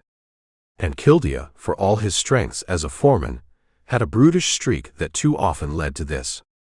With her father ill, Kildea seemed to believe he had free rein, his arrogance unchecked. The buckboard careened through the gate, dust billowing behind them. Ellie saw Campbell stumble, then Kildea lunge after him, the fight spilling out from the bunkhouse like a rank flood. She stood on the running board, lashing the horses into a desperate run, her clear blue eyes blazing with repugnance at what she witnessed. Then, Kildea's booted foot flashed out, a low, vicious kick that sent Campbell doubling over in agony. The foreman, his face a mask of brutal triumph, poised himself for another. "Stop it, Burke. Stop." Ellie's voice, clear and carrying an unexpected lash of command, sliced through the savage din. She was leaping from the still-moving buckboard, even as Henley was setting the brake, her riding breeches giving her the freedom to move with a swiftness that surprised the onlookers. The sheriff, a man who had seen his share of frontier violence, was already dismounting, his movements economical and purposeful. He didn't reach for his guns with any sense of panic, but with the grim readiness of a man prepared to impose order. "That's enough, Kildea," he barked, his voice carrying the weight of the law as he shouldered his way through the suddenly subdued punchers. But it was Ellie who reached Kildea first. The foreman, his face bruised and smeared with blood and sweat, looked momentarily stunned by her sudden appearance, his booted foot still raised. "Have you lost your mind, Kildea?" she cried, her voice trembling with fury as she shoved him hard, knocking him off balance and away from the crumpled figure of Rip. "Is this how you manage the Big M in my father's absence? By brawling like a savage in the yard?" Kildea, nonplussed, lowered his head, his chest heaving as he sucked in ragged breaths. He nursed his bleeding fists, his earlier bravado deflating under her fierce gaze. The surrounding punchers, so vocal moments before, now shuffled their feet in the dust, avoiding her eyes. "You remember, Burke," Ellie continued, her voice ringing with an authority that belied her youth and the worry lines that had etched themselves around her eyes in recent weeks. "When my father went down with that fever and left me to run the ranch business, I warned you, I specifically warned you, that I would tolerate no more of this senseless trouble. After what I've just seen you do, kicking a man when he's already down, I hope you stay in jail for 6 months. And understand this, for every day you are off this job, I will deduct that much from your wages." She turned to the sheriff, who was now standing beside her, his expression grim. "They are yours, Sheriff Henley. Arrest them both for disturbing the peace." Her heart hammered in her chest. It took every ounce of her courage to stand up to a man like Kildea, especially in front of his crew. But her father had entrusted her with the Big M, and she would not see its name dragged through the mud by the foreman's unchecked brutality. She was tired of the whispers, the veiled insolence, the way Kildea seemed to think her gender and age made her a mere figurehead. She glanced at Campbell, who was struggling to rise, his face twisted in pain. A pang of something akin to pity, mixed with an unwelcome admiration for the raw courage he'd shown facing Kildea, touched her. He was an outsider, a Nestor, and from what little she knew, a man who kept to himself. Why Kildea had singled him out for such a vicious attack was a question that needed answering, but for now, All that mattered was ending this ugliness. She moved to Campbell's side, offering a hand. "Can you stand?" she asked, her voice softer now, yet still firm. He looked up at her, his pale eyes clouded with pain but also with a flicker of surprise, and accepted her assistance. The weight of her responsibilities felt immense in that moment. Her ailing father, the vast ranch with its endless demands, a crew of rough men, and now this public, violent disgrace. She had to be strong, not just for herself, but for the legacy her father had built, for the very survival of the Big M, and strength, she was rapidly learning, often meant making hard, unpopular decisions, like reining in a foreman who had for too long considered himself above reproach. Chapter 10. Ellie Mallory's intervention, swift and imperious, had fractured the brutal momentum of the fight, leaving a stunned and sullen silence in its wake. Kildea, his face a mask of bruised fury and thwarted aggression, glared at her, then at the equally grim-faced Sheriff Henley, who now stood firmly between him and Rip. The Big M punchers, their earlier bloodlust cooled by the unexpected arrival of authority, shuffled uneasily, avoiding their foreman's murderous gaze. As Bronson, one of Kildea's men, emerged from the bunkhouse and sheepishly handed the foreman his discarded shirt, Kildea's simmering rage found voice. "That's Butch Lucas's brother, Clay. You're helping, ma'am," he snarled, his voice raw, nodding contemptuously towards Rip, who was slowly, painfully getting to his feet with Ellie's reluctant assistance. "He's a law-breaking renegade who doesn't deserve help from his betters." Ellie, after a quick, searching glance at Rip's pain-twisted face, rounded on Kildea, her eyes flashing. "Just who do you think are his betters, Kildea?" she said scathingly. "It seems to me he was having the best of you until you fouled him." She spun on her heel then, walking with brisk, angry strides toward the distant ranch house, leaving the disposition of the combatants to the law. "Get going, you two," Henley snapped, his patience clearly worn thin. "Nothing like a stay in the Hachita jail to cool a man off. As for you, Campbell," he added, his gaze hard on Rip, "I'm going to do a little investigating on my own into these charges of Kildea's. If what he claims is true, it might go very hard on you indeed." Rip, his body a symphony of agony, merely nodded, too consumed by the throbbing torment in his groin and ribs, and the fresh, bitter shame of Kildea's public accusation to offer any defense. The fight had been brutal, but Kildea's words, exposing his hidden past, had landed a far more damaging blow. Kildea, still smarting from Ellie's rebuke and the ignominy of his arrest, shoved the tails of his shirt into his Levi's with vicious tugs. He turned to his stunned punchers, his voice a low, threatening growl. "You men show up at the jail this evening and bail me out, do you hear?" His eyes swept over them, promising retribution. "If you don't, there'll be a lot of new hands riding for the Big M come next payday." The men nodded as one, their expressions glum. The ride into Hachita town, with Rip and Kildea mounted and Henley escorting them, was a miserable affair. Each jarring step of Rip's horse sent fresh waves of nausea and pain through him. His groin felt as if a nest of devils were pitchforking him mercilessly, and a deep, persistent ache in his side made him wonder if Kildea's heavy toe had caved in a rib or two. He slumped in the saddle, his cup of bitterness overflowing. Kildea, equally battered but fueled by a sullen, impotent rage, rode in glowering silence, his face a swollen, discolored ruin. The Hachita jailhouse was a squat, sun-baked adobe structure at the edge of town, its small, barred windows like vacant eyes staring out at the unforgiving landscape. It exuded an air of sun-bleached despair. Henley, with scant ceremony, dismounted his prisoners and propelled them through the heavy wooden door into the dim, surprisingly cool interior. The office was Spartan, a scarred desk, a gun rack, a few wanted posters curling at the edges. Beyond it, a short corridor led to the cells. With a jangle of keys and the grating shriek of rusted hinges, Henley thrust Kildea into one cell, then shoved Rip with little gentleness into an adjoining one. The heavy door clanged shut with a sound of grim finality, the tumblers clicking decisively into place.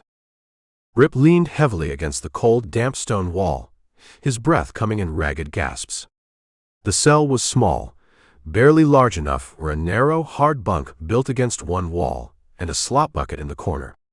A single high window, crisscrossed with iron bars, let in a meager slice of the harsh afternoon light, doing little to dispel the oppressive gloom. The air was stale, tinged with the faint, unpleasant odors of past occupants, despair, cheap tobacco, and unwashed bodies. His body screamed for respite, but his mind was a greater tormentor. The destruction of his bar P, the loss of his livestock, the public branding by Kildea, it all swirled in a dizzying vortex of defeat. Ellie's face, her initial shock at Kildea's accusation about Clay Lucas, floated before him. He had seen the flicker of doubt, the dawning horror in her eyes. How could she, or anyone in this valley, ever look at him again without seeing the shadow of his outlaw brother? Through pain-dulled eyes, Rip gradually became aware that he was not alone. Huddled on a low bench in the far corner, almost blending into the shadows, sat a gray-haired oldster, regarding him with an expression of profound and doleful sympathy. The man was a study in dilapidation. His Levi's and plaid shirt were extensively patched, the colors faded from countless washings and relentless sun. His range boots were run down at the heels, scuffed and cracked. An enormous cut of fine-cut tobacco bulged his leathery cheek, and the corners of his lips drooped, mirroring the downward curl of his impressive, walrus-like mustache. He was, Rip thought with a detached part of his mind, the very picture of a sawdull bum, yet there was a gentleness in his watery blue eyes, a profound sallowness etched into every line of his weathered face that was strangely compelling. For a long moment neither man spoke. The only sounds were Rip's labored breathing, and the distant muffled clang of Kildea shifting angrily in the next cell. Then the oldster stirred, his movements slow and deliberate. "What was it, son?" the old man finally said, his voice surprisingly kindly, a low, rumbling drawl that seemed to suit his mournful appearance. He pushed himself slowly to his feet, shuffling forward a step or two, his gaze taking in Rip's bruised and battered state with an experienced eye. A threshing machine, or did the Dodge City Express decide to take a shortcut right through ya? You look to old Sal Jackson like a whole buffalo stampede caught up with you, and then decided to dance a jig on what was left. The unexpected gentleness in the old man's tone, the dry humor lacing his words, was a small, surprising balm to Rip's raw nerves. Despite the agony it caused him, a faint, grim smile touched Rip's lips. He gestured vaguely towards the adjoining cell, from which Kildea's disgruntled muttering could still be heard. "Feels like all three, mister," Rip managed, his voice hoarse. "He and I, we tangled some." He pressed a hand to his aching side, a fresh wave of pain making him wince. "I reckon I could take his punches, but I'm startin' to think there must be a mule somewheres back in his family line, judgin' by the way he kicks." Sal Jackson nodded slowly, his doleful eyes filled with understanding. "Reckoned as much when I saw you holdin' your side like that, son," he said, his voice still soft. He took another shuffling step closer, peering at Rip with concern. "Shucks, every time you draw a breath, I can almost hear them busted ribs of yours sawin' against your backbone." He gestured towards the hard, narrow bunk. "Why don't you try and ease yourself down on that bunk there, and let old Sal have a look-see?" Chapter 11. The unexpected offer from the mournful-looking oldster, Sal Jackson, to examine his injuries caught Rip off guard. He was used to fending for himself, to enduring pain in stoic silence. Yet, there was a quiet sincerity in the man's watery blue eyes, a genuine concern that transcended the grim surroundings of the Hachita jail cell. The throbbing agony in his side and groin, a constant sickening reminder of Kildea's brutality, made the prospect of even a cursory assessment welcome. "Obliged, mister," Rip managed, his voice still raspy. With a grimace, He pushed himself away from the cold stone wall and slowly, carefully, eased his battered frame onto the edge of the hard, narrow bunk. Each movement sent fresh jolts of pain through him, and he couldn't suppress a low groan. Jackson shuffled closer, his patched Levi's whispering with each step. Despite his dilapidated appearance, his movements as he knelt beside Rip were surprisingly deft. "Easy now, son," the old man murmured, his voice a low, soothing rumble. "Let's just see what that grizzly of a foreman did to ya." With gentle, practiced fingers, Jackson carefully lifted Rip's torn and dirt-stained shirt, his touch surprisingly light for a man whose hands looked as weathered and gnarled as ancient tree roots. Rip braced himself, expecting the probing to aggravate the pain, but Jackson's examination was unexpectedly skillful. His fingers moved with a knowing precision over Rip's bruised ribs, testing for breaks, his expression one of solemn concentration. The old man's breath, smelling faintly of dust and fine-cut tobacco, fanned Rip's skin. You got the touch of a physician, mister," Rip declared after a few moments, a note of surprise in his voice. The pain was still there, a deep, insistent ache, but Jackson's careful handling hadn't made it worse. "Not a sawbone's gone wrong, are you?" A faint, almost imperceptible smile touched the corners of Jackson's drooping mustache. "I've been a lot of things in my time, son," he murmured cryptically, his eyes not meeting Rip's. His fingers continued their gentle exploration. "A lot of things. Seen men hurt worse than this. Seen men killed under the boot, too. You were lucky to get off with just a good bruising, from the sound of it. Can't find no busted ribs, though they'll be tender as a newborn calf for a spell. That kick, though, that's where the real hurt is. Nothing for that but time and rest, and hoppin' nothing vital got scrambled too bad." Rip let out a sigh, a mixture of relief that no bones seemed broken, and renewed despair at the confirmation of his misery. "Thanks, Jackson. Appreciate you lookin'." He made no effort to rise, the wave of pain having momentarily subsided into a dull, throbbing ache. The cold reality of his situation settled upon him again, heavy and suffocating. Trapped in this cell, his body battered, his reputation in tatters, his small dream of the Bar P homestead likely turning to literal ash even as they spoke. What got you in here anyways?" Rip asked, partly to distract himself from his own bleak thoughts, partly from a flicker of curiosity about this strange, sour-faced companion. Jackson shrugged, his gaze drifting towards the small barred window as if seeking an answer in the sliver of harsh sunlight. "What difference does it make, son?" he evaded, his voice soft. "The important thing is, I'm here. Been here a week already, enjoyin' Sheriff Henley's less than generous hospitality. Reckon I'll be here until he gets tired of feedin' me, or until I can rustle up the coin for bail, which ain't likely soon." He patted a conspicuously flat pocket in his patched shirt. Rip was too weary, too consumed by his own troubles to press the old man further. He sank back against the rough wall, the stone cold against his aching back. The turmoil seething within him was a relentless beast. Kildea's accusation, Clay Lucas, echoed in his mind, a damning pronouncement. Henley had said he'd investigate. What would he find? How long would it take to send to Arizona for particulars? And what then? Even if they couldn't prove any connection to Butch's outlawry, the name itself was a brand, a mark of Cain in these parts. He thought of Ellie Mallory. He'd seen the look in her eyes when Kildea had flung the name at him.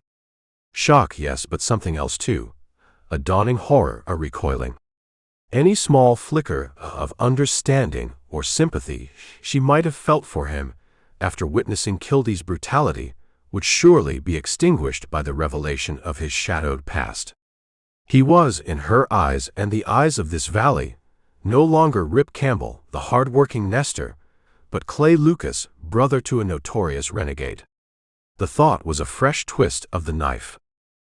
"Lost it all, Jackson," Rip murmured, more to himself than to the old man, his voice raw with a despair that went deeper than his physical wounds. "Everything I worked for. That little spread, it wasn't much, but it was mine. Built it with my own hands. Now it's likely gone." Kildea wouldn't stop at just beating a man. He'd see to it I had nothing to come back to. Jackson remained silent for a long moment, his gaze resting on Rip with that same doleful sympathy. The old man seemed to possess a profound capacity for listening, for absorbing another's pain without offering empty platitudes. He shifted his tobacco cud from one leathery cheek to the other, a slow, contemplative movement. "A man can lose a sight of things, son," Jackson said at last, his voice a low drawl. "Horses, cattle, a roof over his head. Even his name, sometimes. But a man ain't truly lost till he loses himself, loses that spark that makes him keep getting up when he's knocked flat." He looked directly at Rip then, his watery eyes holding a surprising depth. "Question is, Campbell, or Lucas as that loudmouth foreman calls ya, is that spark still in ya, or did Kildea manage to kick that out too?" Rip met the old man's gaze, a flicker of something, defiance perhaps, or just the last embers of a dying hope, stirring within him. Jackson's words, simple, yet freighted with a quiet wisdom, hung in the stale air of the cell, a gentle challenge in the midst of his overwhelming despair. Chapter 12. The fading afternoon light, slicing through the high, grimy window of the Hachita jail cell, had crawled perceptibly across the stone floor, marking the slow, agonizing passage of time. Rip Campbell lay on the hard bunk, every muscle protesting, his mind a maelstrom of despair. Sal Jackson's quiet presence in the corner was a small, almost unnoticed comfort, the old man seemingly content to whittle away at a piece of wood he'd produced from a pocket, his mournful silence more soothing than any forced conversation. A sudden clanging of keys and the grating of the outer jail door cut through the oppressive stillness. Footsteps approached, heavy and official, accompanied by a lighter, quicker tread that Rip somehow recognized with a fresh pang of apprehension. Kildea, in the adjoining cell, bellied up to his bars, his bruised face alight with a sneering triumph. "Well now, this is where I leave you in stony lonesome, outlaw," he taunted across the narrow passage, his voice thick with malice. "Sounds like my boys are here to spring me. I surely hope you rot in this cell, Lucas." The cell door at the end of the corridor opened, and Sheriff Henley stepped in, followed by Ellie Mallory. Her face was pale but resolute, her clear blue eyes holding a mixture of anger and a weariness that mirrored Rip's own. She stopped directly in front of Kildea's cell, her expression stern. "Jail is actually too good for you, Burke Kildea," Ellie said, her voice hot with indignation, each word striking the burly foreman like a whiplash. "The boys from the Big M told me you ordered them to go your bail or be fired. Well, I'm getting you out of here, but you're the one who's fired. Effective immediately. After what you've done today, you ought to be horsewhipped out of Hachita. And if Rip Campbell decides to bring charges against the Big M for the damages to his property, it will be you who will have to face them, not the ranch." Kildea's jaw dropped, his earlier bravado deflating into stunned disbelief. Henley, grumbling under his breath about the troubles women brought to a peaceful jail, unlocked and swung open Kildea's cell door. The deposed foreman stumbled out, his eyes blazing as he whirled towards Rip's cell. "You're responsible for this, Campbell," Kildea roared furiously, gripping the bars that separated them. "Trying to protect my boss, trying to rid the country of a no-good outlaw, and it's cost me my job. Before I'm through with you, you'll wish you'd never even heard the name Hachita. No sneaking brother of Butch Lucas is gonna make a fool out of Burke Kildea." "No, I reckon not," Rip said, his voice caustic from the depths of his own misery as he pushed himself to a sitting position on his bunk. "That particular job was done long before I ever set foot out of Arizona." Kildea glowered, then, with a final muttered curse, stalked noisily out of the jailhouse into the fading sunlight, a man stripped of his power but not his venom. Henley watched him go, then, to Rip's utter astonishment, placed his key in the lock of Rip's cell door. "And it might be a good idea if you went back there too, Lucas," Henley said, his tone brusque but lacking Kildea's malice, "before you find yourself planted in our local Boot Hill. Come on out, you're leaving." Rip was flabbergasted, his weary mind struggling to comprehend. You mean you're letting me out?" he asked, slowly rising from the bunk, every movement an agony, and stepping uncertainly into the narrow corridor. "That's right," the lawman replied, his face impassive. "I've been in touch with Sheriff Johnny Bean, over in Tombstone by telegraph. Sent him your description, and the one Kildea gave of Clay Lucas. From what Bean says, you're Clay Lucas, all right. But he also says he's never been able to prove a solitary thing on you regarding Butch's outfit. So take my advice, son, and move on. Find a new valley. This one's gotten a mite too hot for you." As Rip stepped into the main office, humbled and aching under Ellie's condemning gaze, Sal Jackson attempted to shuffle past Henley from his cell. "Hold on there, old-timer," Henley grunted, thrusting him back none too gently. "What do you think this is, Old Home Week? You stay put till you can furnish bail, or work it off." "But you know I'm broke, Sheriff," Jackson pleaded, his voice full of its customary woe. "Shucks, you've kept me cooped up in here a week already, just for vagrancy. Then you can start by working it out cleaning up after this one leaves," Henley said uncompromisingly, nodding towards Rip. "I'll fetch you a broom, a bucket and a mop directly." The cell door clanged shut again, on the oldster's disappointed face. Ellie stepped to Rip's side. As he paused at the office doorway, the harsh light outside making him blink. Her proximity was a fresh torment. He could smell the faint, clean scent of her, a fragrance of soap and sunshine that seemed achingly out of place in his current world of pain and despair. "So," she said softly, her voice trembling slightly, her lips pale. He couldn't meet her eyes. "It's true then. You are one of the Lucas gang." Her words were not an accusation so much as a statement of profound, sorrowful disillusionment. Just a common renegade, hiding out under a false name. A fresh wave of bitterness washed over Rip. What was the use of denying it, of trying to explain the tangled, painful truth of his past? She had already judged him. "If that's what you believe, Miss Mallory," he replied, his own voice rough with unshed emotion, "then I reckon nothing I can say or do will ever change it." He finally forced himself to look at her, his gaze direct and bleak. "I have no regrets for the life I've tried to live here. No alibis for the past I was born into. The name is Clay Lucas. If I denied it now, you'd most likely just say I was lying." Something seemed to go out of Ellie at his stark admission. He saw her shoulders droop almost imperceptibly, the fire in her eyes dimming to a hurt, vulnerable glow. "In that case," she said, her voice sounding hollow, distant, "you had best follow the sheriff's advice. Renegades are not welcome in Hachita Valley." Her head dropped then, and she turned away quickly, but not before Rip caught the glint of tears welling in her clear blue eyes.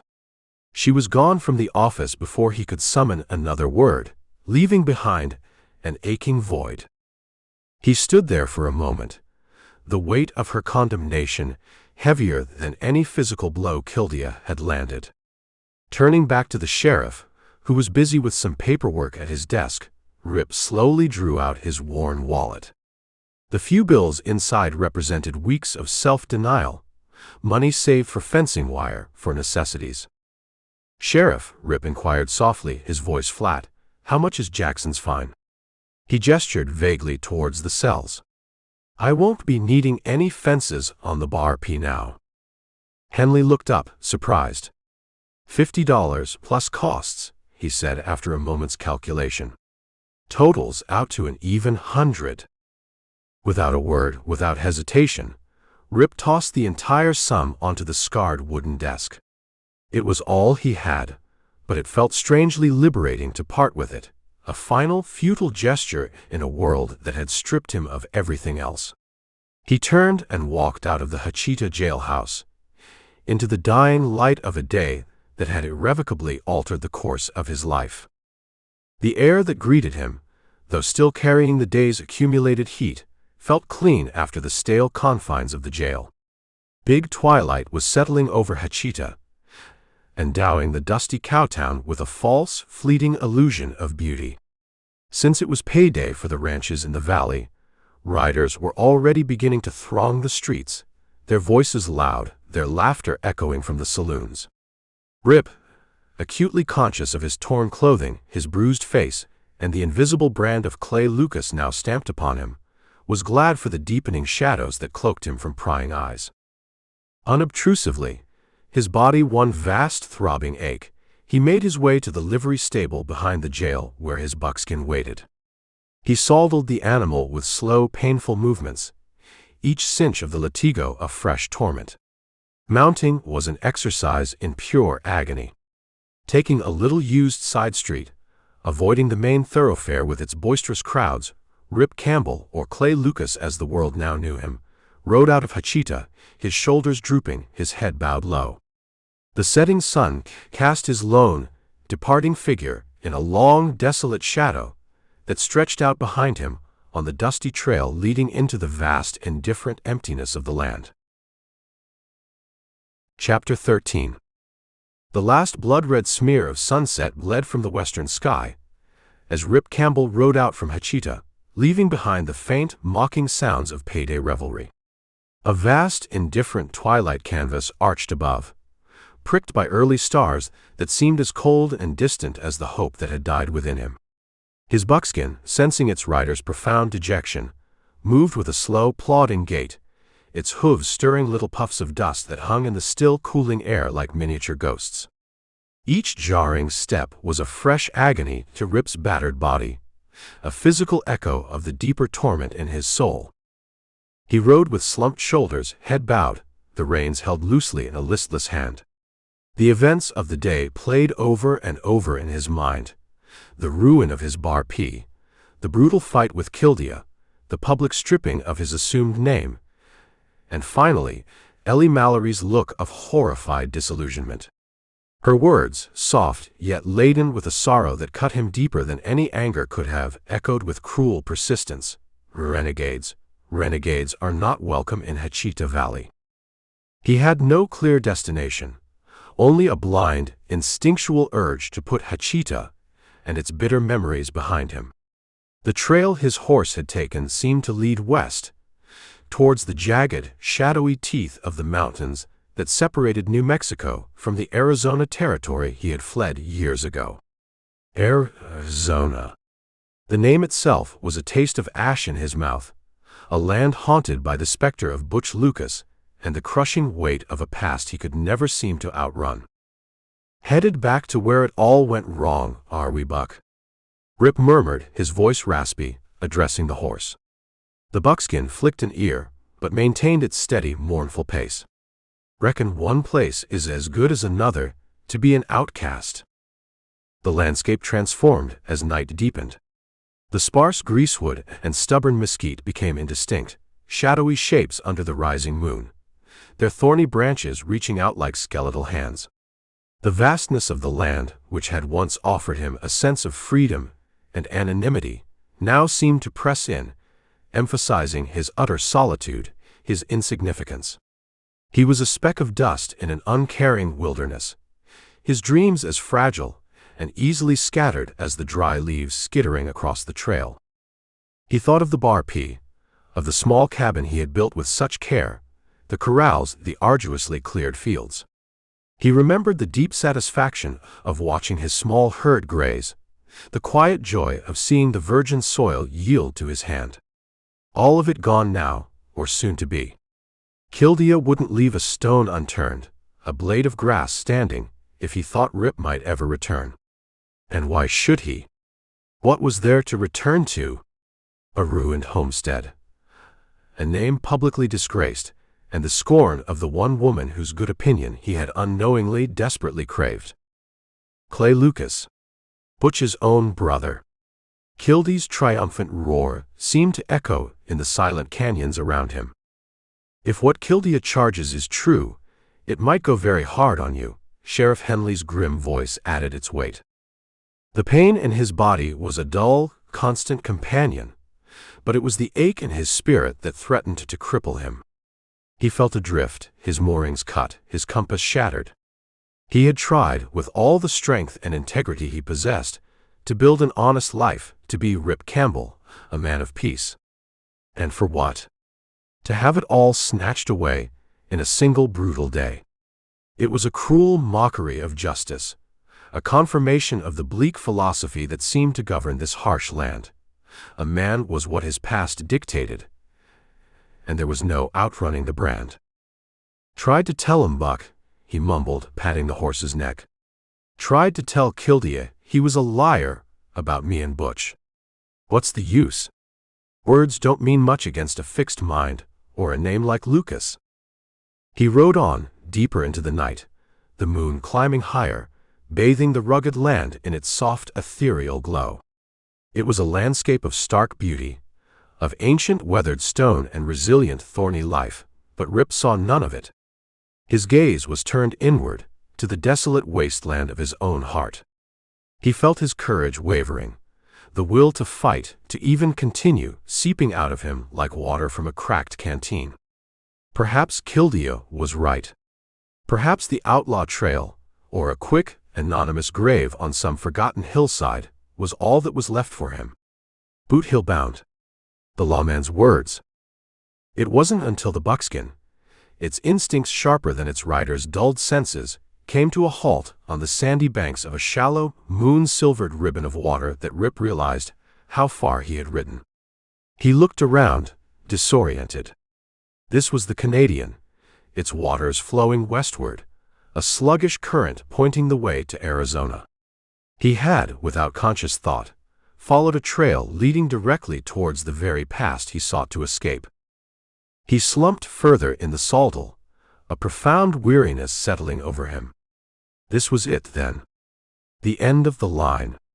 He could almost feel the dusty pull of Tombstone, the ghosts of his old life beckoning. Then, slowly, as if drawn by an invisible cord, he turned in his saddle and gazed back towards the east, towards the distant, towering silhouette of the Big Timber Mountains, far behind him now, but still a brooding presence against the star-dusted sky. Somewhere at their feet, nestled on the toes of the Three Devils Hills, lay what had been his home, the scene of the only true happiness and peace he had ever known in his adult life. A powerful, undeniable longing surged within him, an ache so profound it momentarily overshadowed his despair.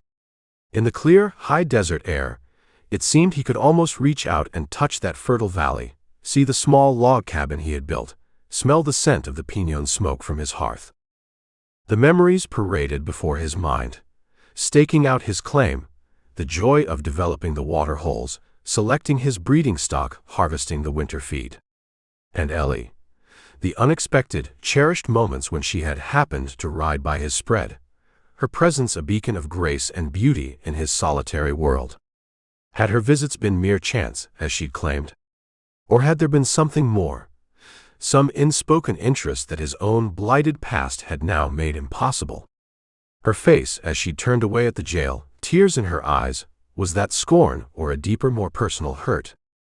Something seemed to snap inside Rip then, a tiny, resilient spark igniting in the cold darkness of his despair. To the west lay only disgrace, a continuation of the hunted life, and the ever-present shadow of Boot Hill. But back there, in Hachita Valley, however hostile it now seemed, lay the remnants of a dream he had poured his soul into. He could not simply turn his back on it, toss it away like a spent husk.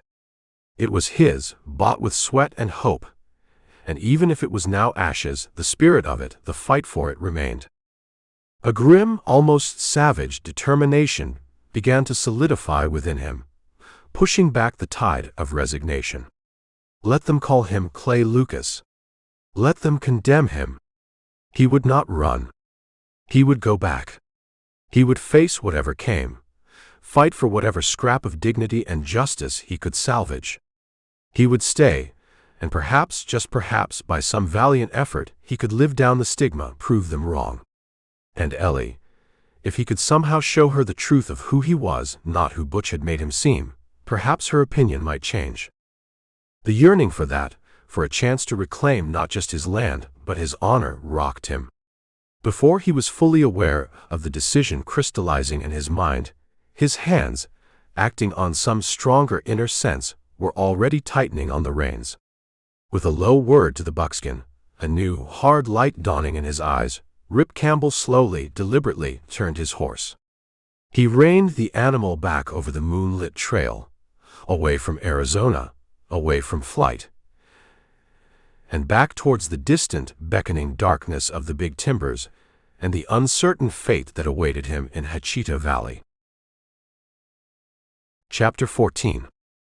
The long ride back towards Hachita Valley was a journey through a landscape of profound inner desolation for Rip Campbell. The moon, his only companion for much of the night, cast long, distorted shadows that seemed to mock the grim resolve flickering within him. His body, still a canvas of aches and bruises from Kildea's brutality, protested every league, but a new, harder determination had taken root, a stubborn refusal to be utterly broken, to be driven out like a coyote from a sheep run.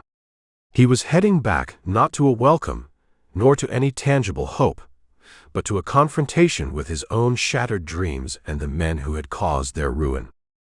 Dawn was a slow, reluctant smear of gray in the eastern sky when the familiar, rugged outline of the Three Devils Hills began to take shape against the paling stars. His buckskin, weary but game, picked its way with an unerring sense of direction towards the small notch in the foothills where the Bar P lay nestled. A cold knot of apprehension tightened in Rip's gut. He had no illusions about what he might find. Kildea was not a man to do things by halves. The foreman's threat at the jail, his venomous rage at being fired, would undoubtedly translate into further, more permanent destruction.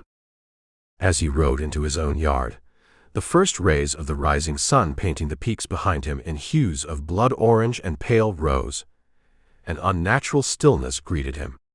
No welcoming nicker from a horse in the corral, no rustle of chickens in their run, no thin curl of smoke from his cabin's chimney promising the solace of coffee. Only a silence so profound it felt like a shroud. And then the smell hit him. Not the clean, sharp scent of pinon smoke, but the acrid, sickening odor of cold ashes, of devastation lingering on the cool morning air. What he saw there, as the light grew stronger, made the eager, desperate hope that had fueled his return journey die an abrupt, agonizing death. A wave of bitter, incredulous fury shook him from head to toe, and a raw curse, torn from the depths of his soul, leapt to his throat. The Bar P, his sanctuary, his hard-won foothold, was no more. The cabin, which he had raised log by painstaking log, was a collapsed, blackened mass of charred ruins. The sturdy, mushrooming sycamores that had offered cooling shade beside it were now just scorched, skeletal stumps, their branches brittle and black against the brightening sky. The barn, its hayloft stuffed to bursting with precious winter feed when he had left it, feed that represented months of back-breaking labor, was now nothing more than a wide, black circle of ashes staining the brown earth. Even the smaller outbuildings, the cribs, the chicken run, all gone, consumed by a fire that had clearly been both thorough and malevolent. Not a single hen of his small, carefully tended brood remained alive in their ruined enclosure. He dismounted in a daze, his legs unsteady, his gaze sweeping over the utter desolation. This was more than just the destruction of property. It was the annihilation of a dream, a deliberate, cruel erasure of every effort he had made to build an honest life. The silence, broken only by the faint crackle of a still smoldering timber and the mournful sigh of the wind through the skeletal trees, was the silence of a graveyard. It was then, as he stood amidst the ashes of his life, that he saw him. Beyond the charred remnants of the house, hunkered down near where his small garden had once flourished, was the unmistakable figure of Sal Jackson, poking at the scorched earth with a long stick. For a frozen moment, Rip stared. Jackson. Here. Amidst this, the old man he had paid out of jail, the mournful-faced sodal bum. A new, terrible suspicion, fueled by his raw grief and blinding rage, exploded within him. Had he been duped? Had Jackson been a party to this? Suspicion, sharp and venomous, put a desperate speed into Rip's legs.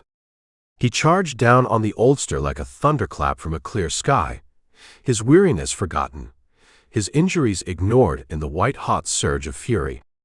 Before Jackson, startled by the sudden onslaught, could even begin to rise from his hunkered position, Rip had him by the throat, his fingers digging mercilessly into the old man's stringy neck. "What are you doing here, you old buzzard?" Rip demanded, his voice a ragged snarl, his face contorted with a killing rage. "Did Kildea send you back to pick over the bones? Or were you in on this from the start?"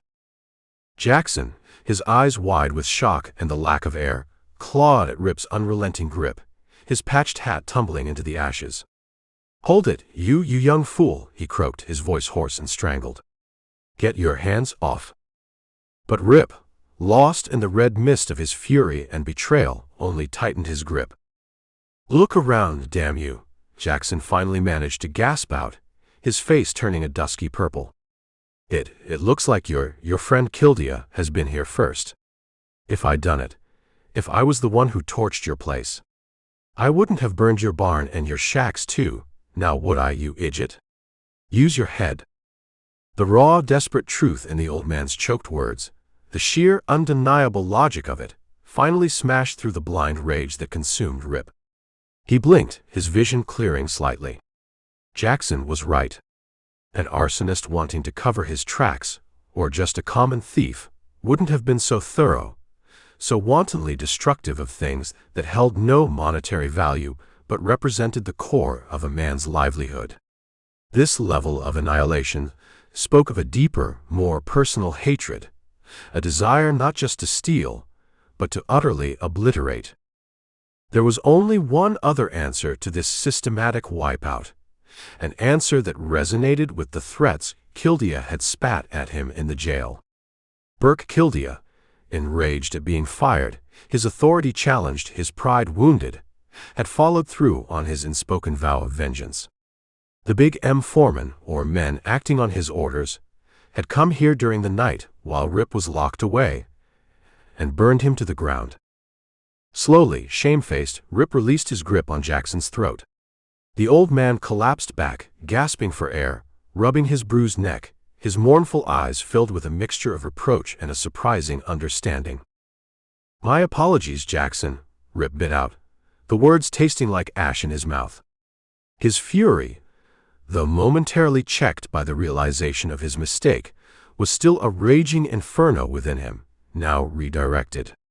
I should have known.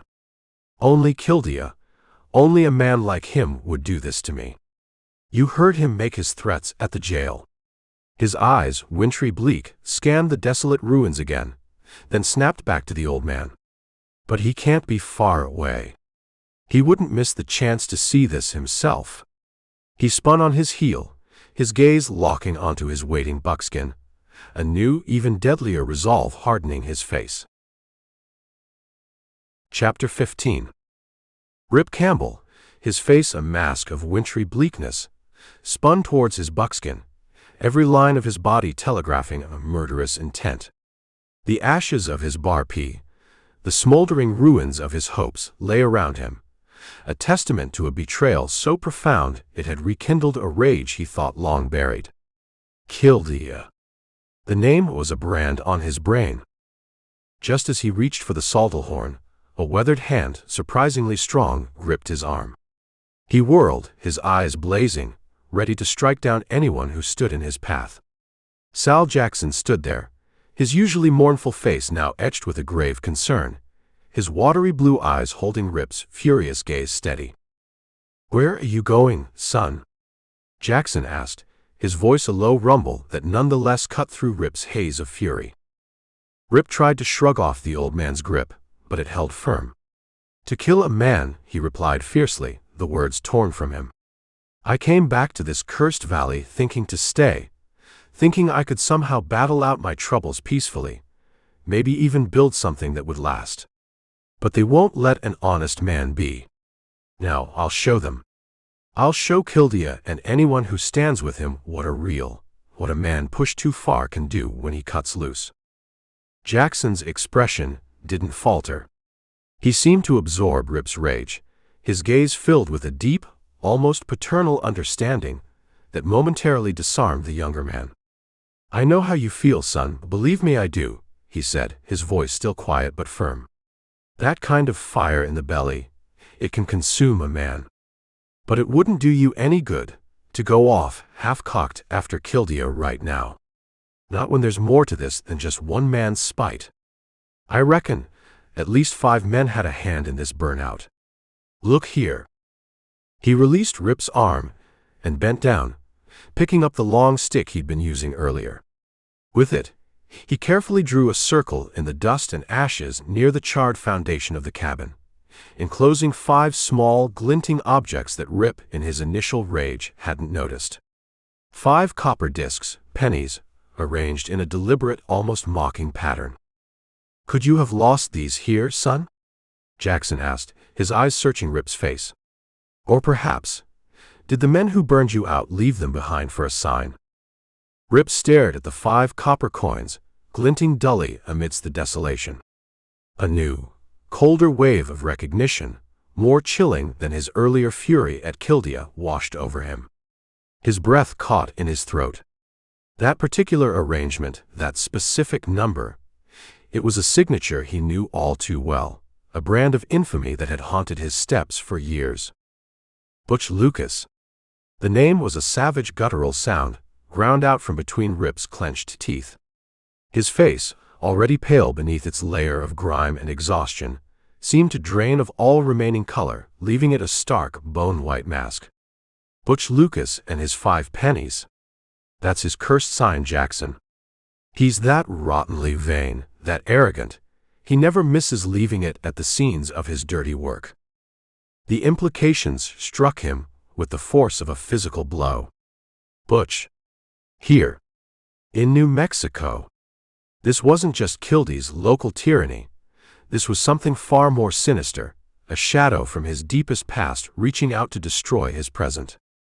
"It means he's come over into New Mexico from Arizona," Rip continued, his voice raw with a dawning, terrible understanding, his gaze still fixed on the damning pennies. "And if Butch is here, then maybe Kildea is in cahoots with him, tipped him off that I was here. But it makes no difference in the end. Kildea, Butch, the whole damn rotten lot of them, they've signed their own death warrant." Jackson watched the grimness etch itself deeper into Rip's young face, saw the flicker of something cold and deadly in his eyes. It was a look the old man had seen before, in other men on other frontiers, the look of a man who had been pushed beyond endurance, who would now stop at nothing to achieve vengeance. "I'm telling you something now, Jackson," Rip said, his voice low and intense, the words seeming to be torn from a place of profound, long-held pain. He straightened up, turning to face the old man fully, his eyes burning with a desperate need to unburden his soul. "Something I've never breathed to another living soul, so you'll be able to tell the world the truth of it if I fail. Butch Lucas, he's my foster brother." He paused, the confession hanging heavy in the still, smoke-tainted air. "When my own father died, my mother, God rest her soul, she married again. A man named Lucas. His kid was Butch. I was too young to understand much back then, but they gave me the Lucas name too. Butch. Butch was always wild, taught by his own father to steal and cheat from the time he could walk. They tried to get me to go along with their ways, but I couldn't. Butch and I, we never saw eye to eye. When we got older, Butch took to rustling full-time. I whipped him once, whipped him hard, for causing my mother so much grief, so much heartache. And for that, he framed me. framed me for a crime I didn't commit, and landed me in the Tucson jail. A muscle worked along Rip's jaw.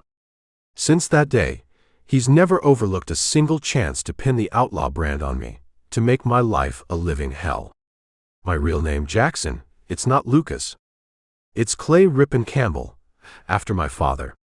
And I've spent years trying to live up to his good name, trying to escape the shadow of Butch's. I've never done a deliberate wrong thing in my life, not truly. But from here on out, they can call my actions what they will. His hand instinctively drifted towards his hip, where his gun should have been, before he remembered it lay on the floor of the Big M bunkhouse. A fresh wave of bitterness washed over him. My guns will never stop smoking until Butch Lucas and every last murdering dog in his gang are dead, or until they beat me on the draw. And I've got a powerful gut feeling, Jackson, that it was that snake Kildea who fetched Butch and his gang here, which means Kildea's chalked up a black mark for me to rub out right along with the others. There was a raw emotion visible on Jackson's seamed, mournful face as he listened to Rip's unburdening. The young man stood before him, stripped of everything but his pain and his grim resolve, a troubled soul laid bare.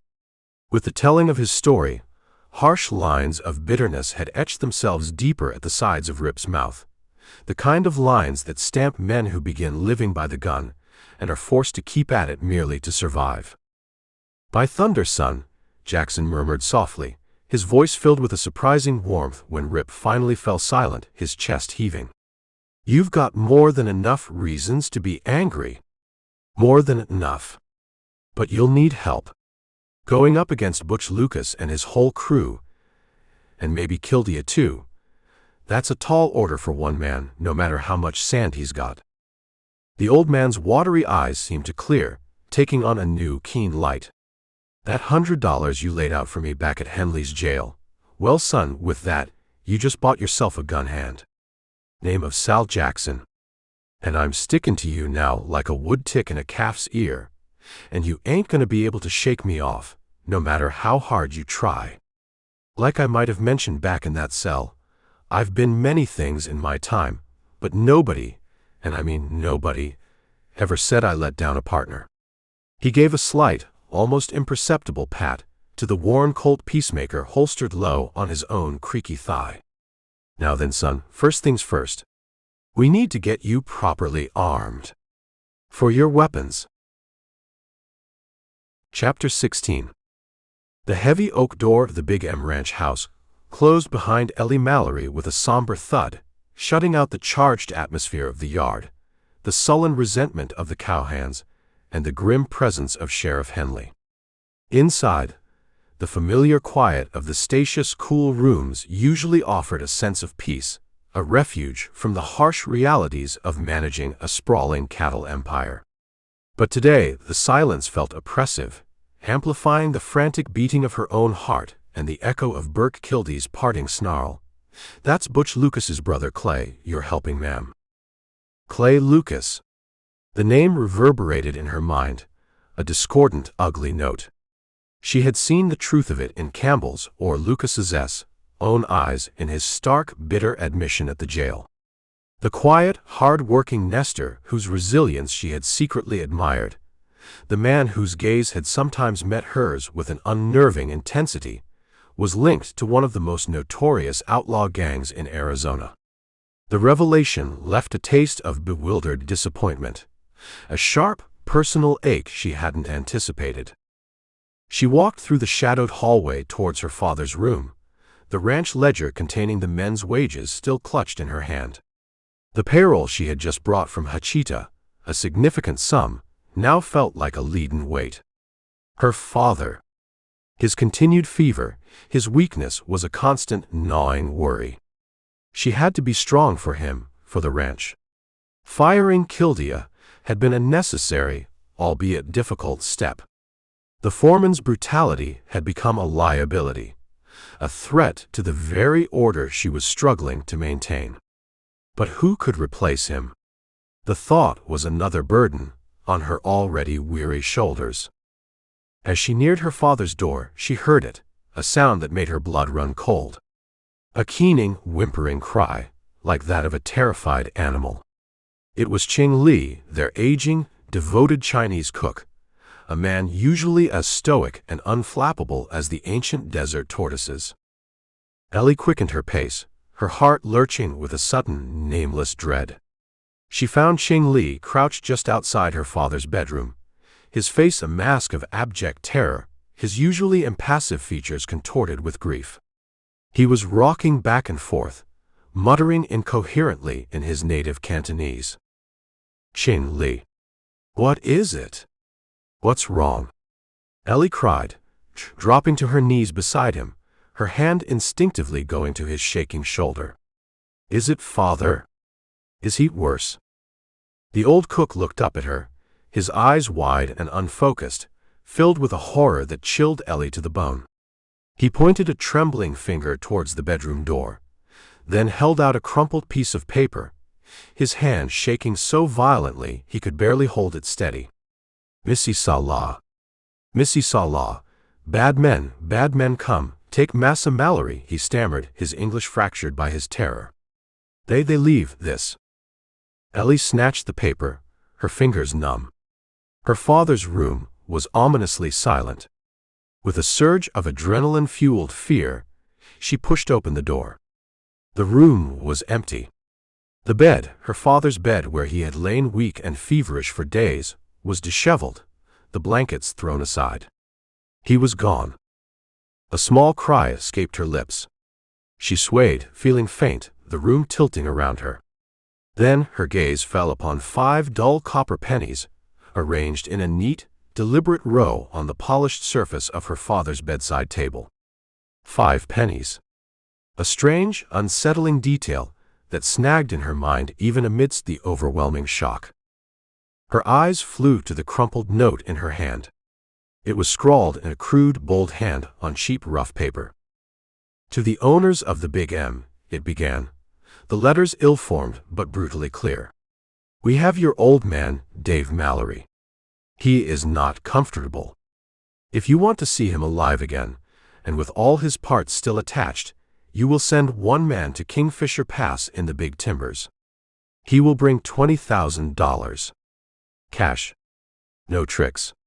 You have 3 days. If the money is not there, or if more than 1 man comes, you will receive one of your father's ears as a reminder. Fail a second time, and we kill him, and take every head of Big M cattle we can drive. Leave this note where we put it. We will know if you talk to the law. It wasn't signed with a name, but at the bottom, crudely drawn, was a small, unmistakable symbol, 5 interlinked circles representing 5 coins. $20,000. The sum was staggering, an immense fortune. Kingfisher Pass. 3 days. The brutal, cold-blooded callousness of the demands, the threat to her sick, helpless father, a wave of nausea washed over Ellie. She sank onto the edge of the empty bed, the ransom note trembling in her hand, the image of those 5 copper pennies on the table burning itself into her brain. Her father, so weak, so vulnerable, in the hands of these animals. The exposure, the rough handling, could kill him even if they didn't carry out their vile threats. Tears welled in her eyes, hot and stinging, but she blinked them back fiercely. This was no time for weeping. This was a time for action, however desperate. Her mind raced, a whirlwind of fear and frantic calculation. $20,000. The payroll she carried was a fraction of that. Where could she get such a sum in 3 days? Mortgage the ranch. But that would take time, lawyers, paperwork. Sell off stock. Who would buy, and how quickly, without raising suspicion? And then, Kildea's venomous accusation echoed again. Clay Lucas. Butch's own brother. The timing. It was too coincidental, too perfectly orchestrated. This Clay Lucas, this Campbell, appears in the valley, establishes a small, struggling homestead.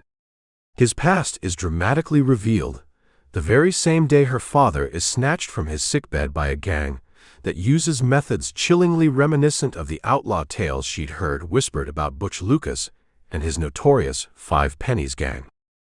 A cold, sickening suspicion took root, twisting her earlier, more charitable thoughts about Campbell into something ugly and bitter. Had he been a scout for his brother all along? Had his quiet demeanor, his hard work all been a charade, a cover for something far more sinister? Was this confrontation with Kildea, the public accusation, merely a ploy to divert suspicion, to establish an alibi? Her heart, which had felt a confusing flicker of sympathy for the nester, now hardened with a new, fierce anger. If he was involved, if he had played a part in her father's abduction, he would pay. But first, her father. She had to save her father. The ransom note specified 1 man. But who could she trust? With Kildea gone, her most experienced riders were leaderless, perhaps even disloyal after Kildea's dismissal. The sheriff. The note explicitly warned against involving the law. No, she would have to meet their terms somehow. A desperate resolve firmed her jaw. She would get the money. She would find a way. She rose from the bed, her earlier weariness forgotten, replaced by a feverish energy. She knew where the ranch's emergency funds were kept, a substantial sum her father always maintained for dire circumstances. This was as dire as it got. She quickly gathered what cash was in the house, adding it to the payroll. It was still short, desperately short, but it was a start. She would have to find the rest, even if it meant selling her mother's jewelry, her own few precious belongings. And then she would confront Clay Lucas. She had to know. If he was part of this, perhaps he could be pressured, bribed, threatened into ensuring her father's safety.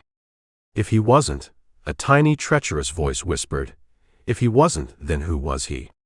And why had his arrival in Hachita coincided with such a nightmare? Clutching the heavy saldal bags containing the money she had managed to scrape together, her mind a battlefield of fear, suspicion, and a desperate, dwindling hope, Ellie Mallory left the main house. She didn't summon a ranch hand. The note had been clear.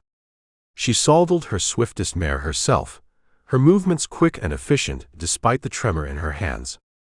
She had to find Campbell or Lucas. She had to look him in the eye and demand answers.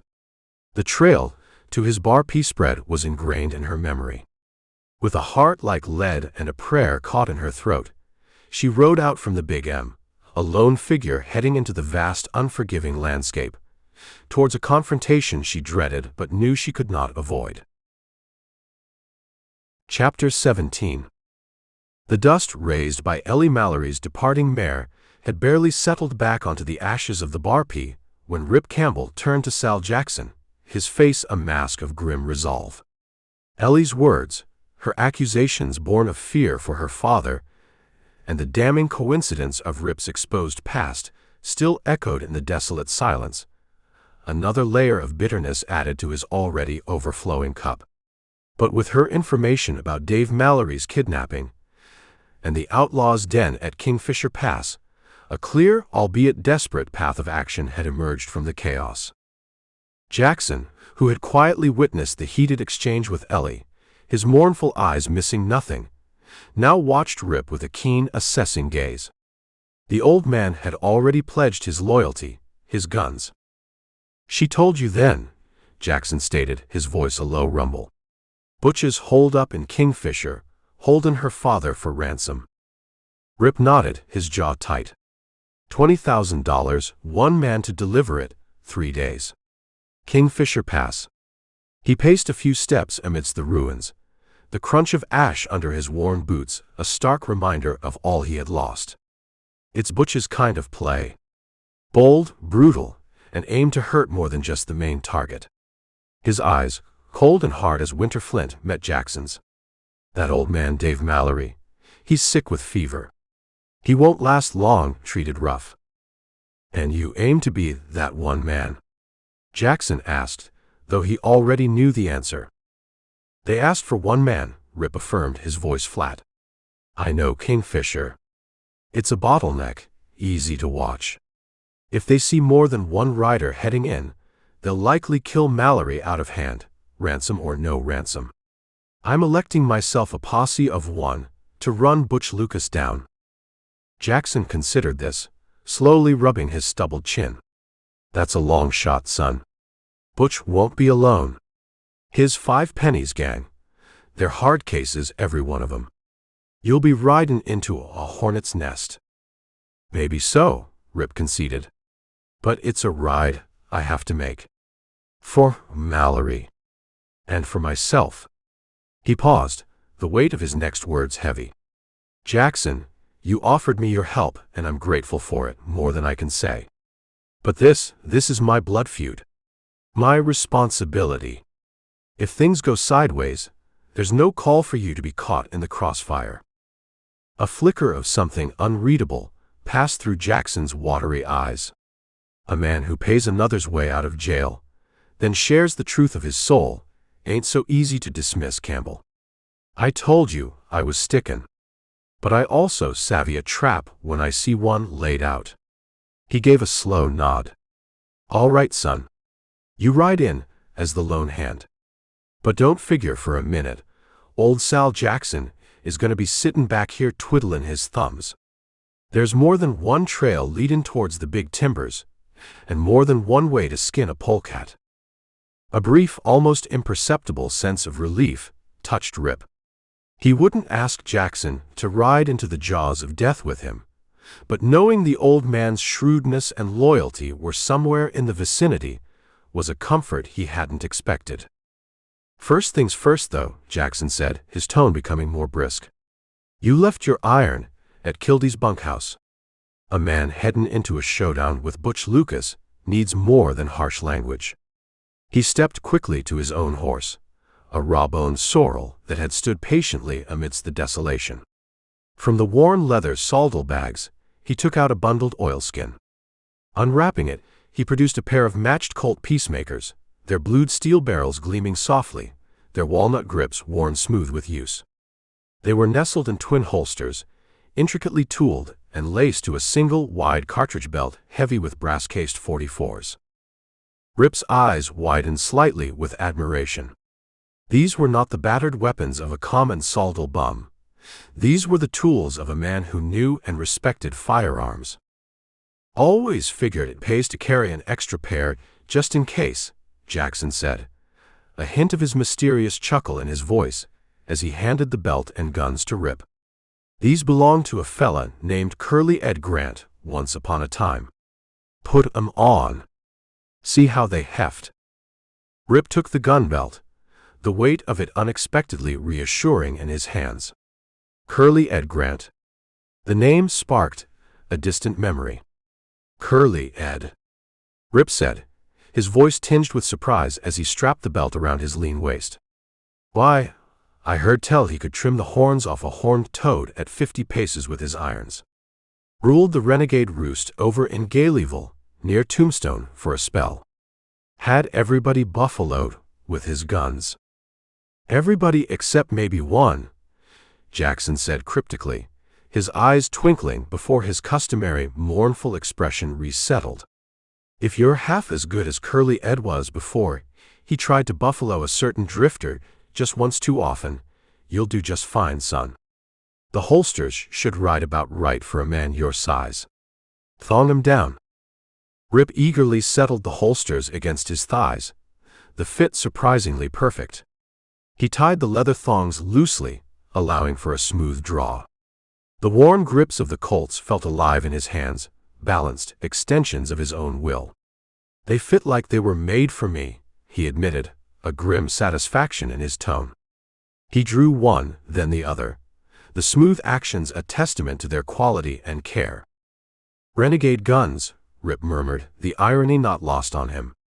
He was riding to hunt down a renegade, armed with weapons once wielded by another. "Well, Jackson, whatever misery they dished out in the past, I aim to put them to a better use now." He nodded towards the 5 copper pennies that still lay in the dust, a mocking testament to Butch's arrogance. Set 'em up in a row over by what's left of that well casing. In a moment, the 5 pennies were perched precariously on a charred timber. Jackson stepped back, watching. Like bats diving and feeding flight, Rip's hands blurred towards the holsters in a single, incredibly swift movement. The silence of the ruined bar-P was shattered by the rolling echoes as the guns bucked and roared, the hammers rolling back under his thumbs with practiced ease. 5 shots rang out, so rapidly that Jackson, a connoisseur of such things, failed to tally them distinctly. The 5 copper pennies vanished from the timber as if by magic. Rip slowly lowered the smoking Colts, the acrid scent of burnt powder sharp in the cool morning air. "That," he said, his voice flat and hard, "is my answer to Butch Lucas and his 5 pennies." He slid the weapons back into their holsters. "By thunder!"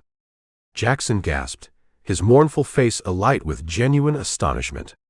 "You'll do to ride the river with, son.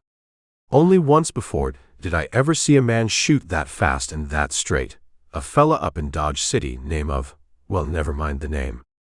How in blue blazes did you come by that kind of skill, practicing out here on your own?"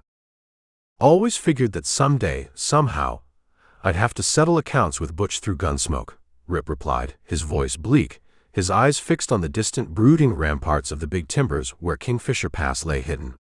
"When I had nothing better to do with my time than fight off bad memories, I just practiced." He swung up onto his buckskin, the horse shifting restlessly, sensing the grim purpose in its rider. The sky to the east, over the mountains, was darkening now, not with the coming of night, but with the bruised purple of gathering thunderheads. A storm was brewing in the high country, a fitting accompaniment to the storm in his own soul. He settled himself in the saddle, every line of his body radiating a cold, lethal determination. He gave one last, lingering look at the ashes of his bar-P, then turned his horse toward the high, ominous peaks. Chapter 18. Sal Jackson watched Rip Campbell ride away from the smoldering ruins of the bar-P, a lone, resolute figure heading towards the ominous, bruised purple of the Big Timber Mountains. The young man, Campbell or Lucas, it hardly mattered to Jackson what name he went by, carried a burden of grief and fury that would have crushed a lesser soul. Yet there was a core of tempered steel in him, a raw courage that the old man had recognized almost from their first encounter in Henley's jail. That, and a surprisingly deadly skill with those borrowed peacemakers. Curly Ed Grant himself would have tipped his hat. When Rip's buckskin had finally disappeared into a fold of the desolate rolling land, Jackson let out a slow, gusty sigh, the mournful expression settling back onto his weathered face like a familiar mask. He took one last, lingering look at the devastation around him, the charred timbers, the pervasive scent of cold ash, the silent, mocking testament to Butch Lucas's savage handiwork. It was a scene he'd witnessed too many times in too many territories, the brutal signature of men who lived by preying on the hopes and labors of others. "Well, Butch," Jackson murmured to the empty, smoke-tainted air, his voice a low, gravelly whisper. "You just couldn't resist leaving your mark, could ya? 5 pennies. Always gotta be the showman." He spat a stream of tobacco juice into the ashes, a gesture of profound, weary disgust. Years he'd been on Butch Lucas's trail, a relentless, patient shadow dogging the outlaw's bloody path from Arizona territory clear across into New Mexico. Working with Johnny Bean back in Tombstone, sifting through cold leads and whispered rumors, always one step behind, always waiting for Butch to make a mistake, to get too bold, too arrogant. This time, Butch had done just that. Kidnapping Dave Mallory, a man of substance, and holing up in Kingfisher Pass. That was a brazen move even for him. With slow, deliberate movements that belied the keen alertness in his watery blue eyes, Jackson made his own preparations. He didn't follow Rip's tracks directly. That wasn't his way. Campbell was riding straight into the lion's den, counting on the element of surprise, or perhaps on Butch's twisted sense of familial drama. Jackson had other plans. He knew these foothills, these mountains, like the back of his own gnarled hand. There were game trails, dry washes, hidden draws that a man with patience and skill could use to approach Kingfisher Pass unseen to find a vantage point. He mounted his own raw-boned sorrel, a horse as tough and unassuming as its rider, and set off at an angle to Rip's path, heading for higher ground. The sky overhead was a churning mass of dark, heavy clouds, the air thick with the metallic scent of impending rain and the distant guttural rumble of thunder. A storm was indeed brewing, one that would soon break with all the fury the high country could unleash. Jackson noted it with a grim satisfaction. Such weather could be a hindrance, but it could also be a powerful ally, masking sound and movement, sowing confusion among men not accustomed to its sudden, violent temper. As he rode, his gaze, seemingly doleful and unfocused, missed nothing. The faintest disturbance in the dust that might indicate a recent rider, the nervous flick of a deer's ear in the brush, the way the wind soughed through the pinon and juniper, carrying whispers and warnings. He thought of Rip Campbell, a young man forged in the same harsh crucible that had shaped Butch Lucas, yet somehow tempered differently. There was good iron in Campbell, a core of decency that Butch had either never possessed or had long since corrupted. This raw, untamed land had a way of bringing out the true measure of a man, stripping away pretense, revealing the bedrock of his character. Campbell, despite the outlaw name Kildea had thrown at him, was fighting for something more than just vengeance. He was fighting for a life, for a chance to reclaim his honor. Jackson's own hunt for Butch Lucas had long ago ceased to be just a matter of duty. It had become personal. He carried memories, faces of Butch's victims, good people whose lives had been shattered by the outlaw's greed and callous violence. Johnny Bean wanted Butch for a string of crimes in Arizona, but Jackson carried warrants of his own, colder, more official, from a higher authority that reached across territorial lines. The badge he wore, pinned discreetly inside his patched vest, was a heavy weight, a constant reminder of an oath sworn. He was a U.S. deputy marshal, though few in Hachita, least of all Sheriff Henley, knew it. Sal Jackson, the mournful down-at-heel sodal bum, was a convenient disguise, a way to move unnoticed, to listen in on conversations in saloons and bunkhouses, to gather the threads of information that might lead him to his quarry. He topped a low rise and paused, scanning the rugged terrain that swept upwards towards the dark gash of Kingfisher Pass. Far below, a mere speck in the vastness, he caught a fleeting glimpse of a lone rider, Rip, pushing his buckskin hard. The young man was heading straight for the mouth of the pass, as expected. Brave, Jackson thought, or perhaps just desperate enough not to count the odds. His plan was simple, born of long experience in hunting men who lived outside the law. Let Campbell be the bait, the distraction. Butch would be expecting one man, the ransom bearer. His lookouts would be focused on the main trail into the pass. Jackson, meanwhile, would use his knowledge of the high ridges and hidden trails to circle around, to find a position where he could observe and, if necessary, intervene with devastating effect. He wasn't about to let Campbell get himself killed, not if he could help it. The young man deserved his chance at whatever peace he could find. And besides, Jackson had a feeling that when the powder smoke finally cleared, Rip Campbell might prove to be a valuable witness, or even an unwitting instrument of federal justice. The wind picked up, whipping his gray hair about his face, carrying the first cold spatters of rain. Thunder cracked overhead, a sharp, explosive sound that seemed to shake the very mountains. Jackson pulled his worn hat lower, settled his ancient slicker more snugly around his shoulders, and urged his sorrel onward, disappearing into a shadowy draw that angled up towards the high, storm-lashed peaks flanking Kingfisher Pass. The hunt was nearing its end. Chapter 19. The mouth of Kingfisher Pass was a narrow, shadowed maw, its towering rock walls weeping from the preliminary caress of the now imminent storm. Rip Campbell, riding his buckskin into the gloomy defile, felt the temperature drop, the air growing heavy and charged. The borrowed peacemakers, Curly Ed Grant's guns, felt reassuringly solid against his thighs. He had left Sal Jackson with a curt nod, the old man's promise to find his own way to the big timbers a silent understanding between them. Now, every sense Rip possessed was strained to its utmost, alert for any sign of Butch Lucas's outriders. Thunder rumbled, no longer distant, but a deep-throated growl that seemed to emanate from the very stones around him. A jagged fork of lightning split the bruised belly of the clouds clinging to the high peaks, momentarily illuminating the claustrophobic passage ahead. Then darkness slammed back, deeper than before. He hadn't ridden more than a quarter-mile when he heard it, the faint, significant click of a gun hammer being drawn back, too close for comfort, from behind a jumble of granite boulders along the trail. Instinct, honed by years of watching his back, had him reining in sharply even as a rough voice snapped from the rocks. "Pull up and dismount, mister. And keep them hands high where I can see 'em." Grimly, Rip swung down. A man detached himself from the boulders, rifle held at the hip, his close-set eyes glittering with a killer's eagerness. "Looking for someone, or just lost?" the outlaw demanded tersely. "Where's Butch Lucas?"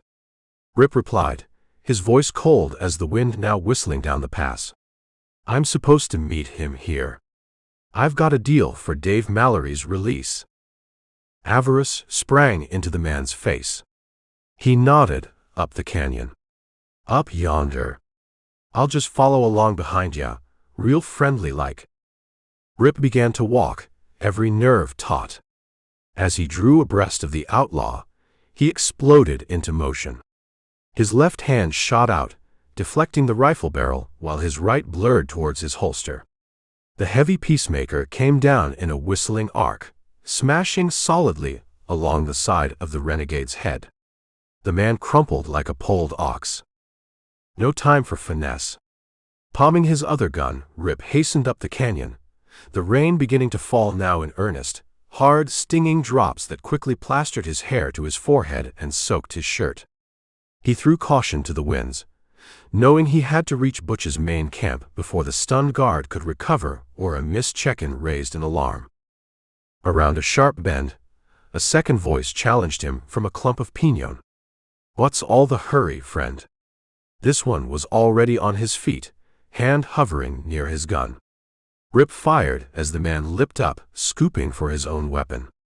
The renegade stiffened, a dark stain blooming on his chest, and pitched forward, rolling like a log down the steep canyon wall. Rip's jaw tightened, 2 down, but how many more? The canyon widened slightly here. Against the far wall, a crude brush shelter had been erected, offering little protection from the driving rain. Beneath it, a huddled figure shivered under a saldal blanket, old Dave Mallory, his face white and drawn in the gloom, a living picture of desperation. Before Rip could reach him, 3 more of Butch's men converged, guns blazing, alerted by the shots. Lead tore about him, tugging at his clothes like invisible, malevolent fingers. The storm broke then, in all its high country fury. Rain pelted down in solid sheets, and the thunder that crashed and reverberated between the canyon walls seemed to rock the very earth. It almost drowned out the flat, vicious smashes of exploding gunpowder. With legs braced wide, guns bucking in his hands, Rip faced them down, unmindful of the elements or the death that whined about him. He shot with a cold, deadly precision, and the first 3 attackers died in their tracks. He felt a slug tear through the flesh of his left thigh, sending a searing wave of pain, but he dropped to one knee and kept firing, bringing another renegade tumbling from behind cover with a bullet squarely between the eyes. Then, above the storm's roar and the crack of gunfire, a series of quick, authoritative shots echoed from a different direction, high up on the canyon rim. A horseman, looking small atop a big, powerful mount, came slithering and sliding down the muddy slope, a gun in each hand, firing with methodical accuracy at the outlaws below. Hatless, his silvery hair plastered to his leonine head by the deluge, Rip recognized him with a jolt of profound relief. Sal Jackson. The old man was a whirlwind of deadly motion, his guns speaking with an eloquence that scattered the remaining outlaws. "It's a posse," one of the renegades screamed in alarm, scrambling for cover. "Get out before we're trapped." "You said it," Jackson yelled back, his voice carrying over the din as he thundered closer. "We got you all flat-footed. Surrender or run for it." The remaining 5 pennies chose to run, scrambling desperately for mounts hidden further up the canyon. Just as Jackson reached Rip and Mallory, a new sound became terrifyingly apparent, a distant but rapidly growing hollow roar from deep within the pass, a sound that made the ground beneath their feet tremble. "Flood!" Rip yelled, his voice cracking, recognizing the deadly rumble from past experience. "Get Mallory on your horse, Jackson. Head up the side of the canyon for the ridge. Now." They half dragged, half carried the weakened cattleman, boosting him onto Jackson's sorrel, and scrambled desperately up the slick, muddy canyon wall. Below them, a mighty, churning wall of turgid brown water, thick with debris, boulders, and whole trees, appeared around the upper bend, choking the pass from wall to wall, advancing with the speed of an express train. They watched in horror as 2 lagging renegades, trapped on the canyon wall, were engulfed and swept away, their terrified cries swallowed by the flood's monstrous voice. Then, as the raging torrent struck a lower bend, the very earth seemed to buckle and slide, carrying 4 more screaming outlaws into the deadly brown maw. Gasping for breath, they reached the comparative safety of the ridge, just as the main crest of the flood roared past beneath them. "Well, son," Jackson said gravely, his face grim, "I reckon there goes that no-good foster brother of yours, along with the rest of his 5 pennies." "That's what you think, old-timer." The voice, sharp with menace and triumph, cut through the storm's aftermath from behind them. Slowly, Rip, Jackson, and Mallory turned. Butch Lucas stood beside a granite boulder, his wet face a mask of mockery, his tall, slab-muscled body bent in a deadly crouch over his weapons. Rain dripped from the brim of his soggy hat. And at his back, a sneering, battered grin on his face, stood Burke Kildea. Bitterness flooded Rip. Once more, these 2, the architects of his ruin, had risen to torment him. "Got you under a split stick this time, Clay," Butch sneered, his voice as bleak as the wind now whipping down from the snow-capped peaks. "Remember that promise I made you years ago? That I'd torment you clear to hell for what you did to me and my old man?" Before Rip could reply, a strangled gasp tore from Dave Mallory. "Ellie?" The cattleman's voice was an anguished croak, his trembling hand pointing down towards the mouth of Kingfisher Pass. Every head jerked in that direction. Down below, a lone rider, a slight figure in a yellow slicker, was racing her horse headlong into the main channel of the flood, which was still a monstrous, grinding torrent as it poured out of the canyon.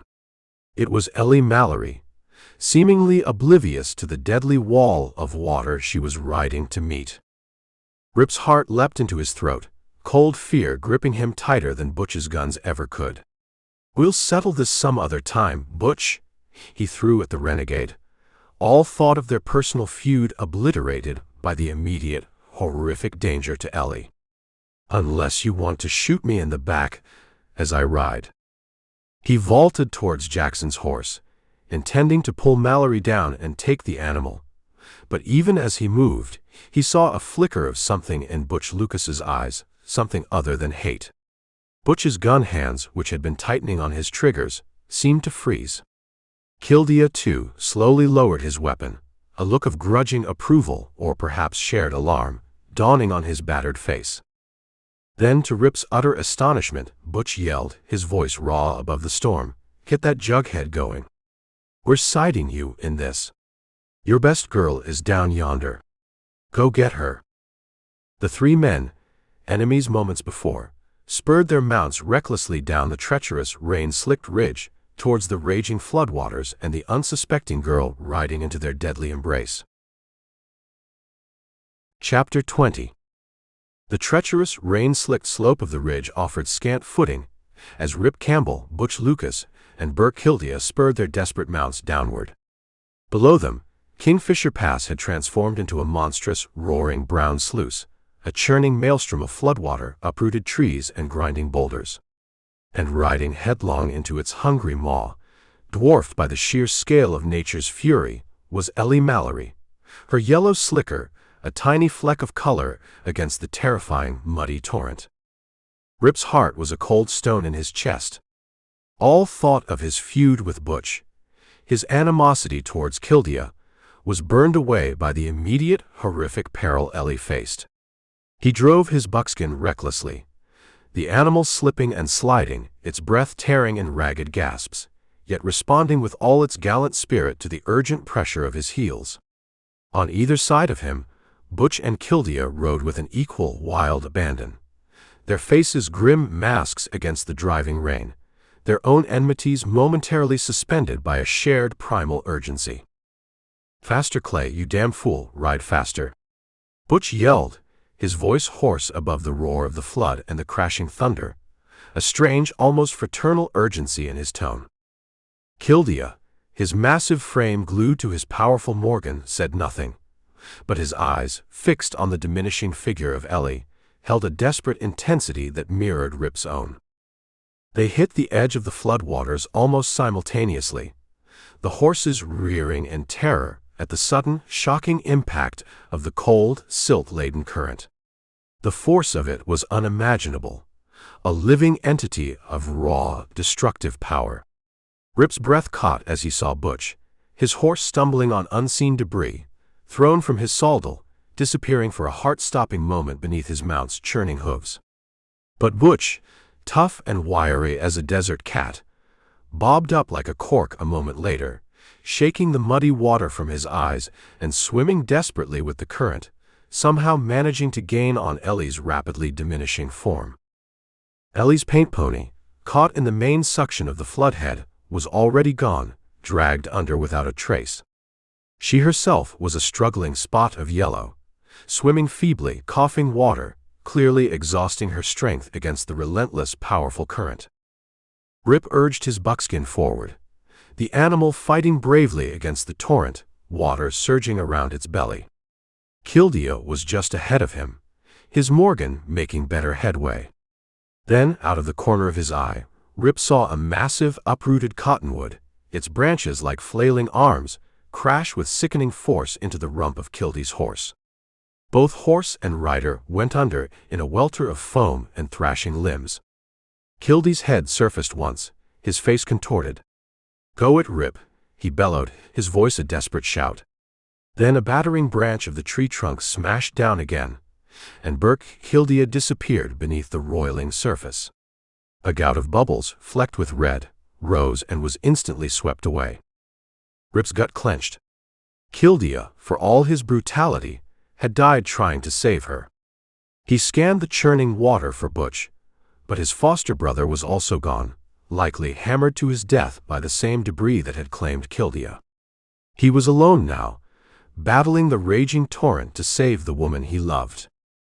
Ellie was failing.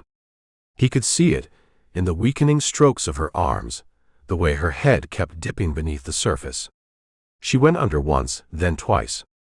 He cried out to his horse, the gallant buckskin already giving its utmost, plunging closer, fighting the debris-laden current. Then he saw Ellie sink down again, her hands raised above her head in a final desperate plea before vanishing from sight. With all the strength left in his battered body, Rip pitched himself from his mount's back, diving into the churning, muddy water, striking out towards the spot where she had disappeared. He plunged beneath the surface, his eyes stinging, blindly reaching, his lungs already burning. His groping hands entangled in her hair. Her desperate, unconscious struggles threatened to drag them both deeper, but he hung on with grim tenacity. After what seemed an eternity, his lungs bursting, he fought his way back to the surface, hauling Ellie with him. She was a dead weight now, her arms encircling his neck in a strangling embrace as she fought the blackness. He gulped precious air, battling her panicked, unintentional efforts to drown them both. Ironic, he thought fleetingly, that they should both die when safety, the widening valley where the flood's power was beginning to spend itself, was almost within reach. With a mighty effort, a sob racking him, his fist caught her smartly on the tip of her small, pounded chin. Her body went limp instantly. He threw himself beneath her, wrapped her arms about his throat, holding them there with one hand while striking out powerfully with the other, his powerful legs beating against the silt-laden water like pistons. Lungs laboring, muscles screaming, the weight of their sodden clothing dragging them down, Rip fought on, a little voice hammering in his throbbing ears. "Keep fighting, Rip. Go it, Rip. Win out this time, and you have won your right to respect." Then something struck him, a glancing blow on the temple, making his senses reel. He felt himself going under, but his laboring legs struck rock at the mouth of the pass. The feel of land, however treacherous, sent a surge of hope through him. The pull of the flood had lessened here. Its power was spending itself like grain from a split sack. His feet struck solid ground, and with the last of his strength, he dragged Ellie's inert body to a muddy, debris-strewn bank. Falling to his knees beside her, he worked frantically, rubbing her cold hands, slapping her colorless face. She stirred finally, her eyes fluttering open wide with fear and desperation.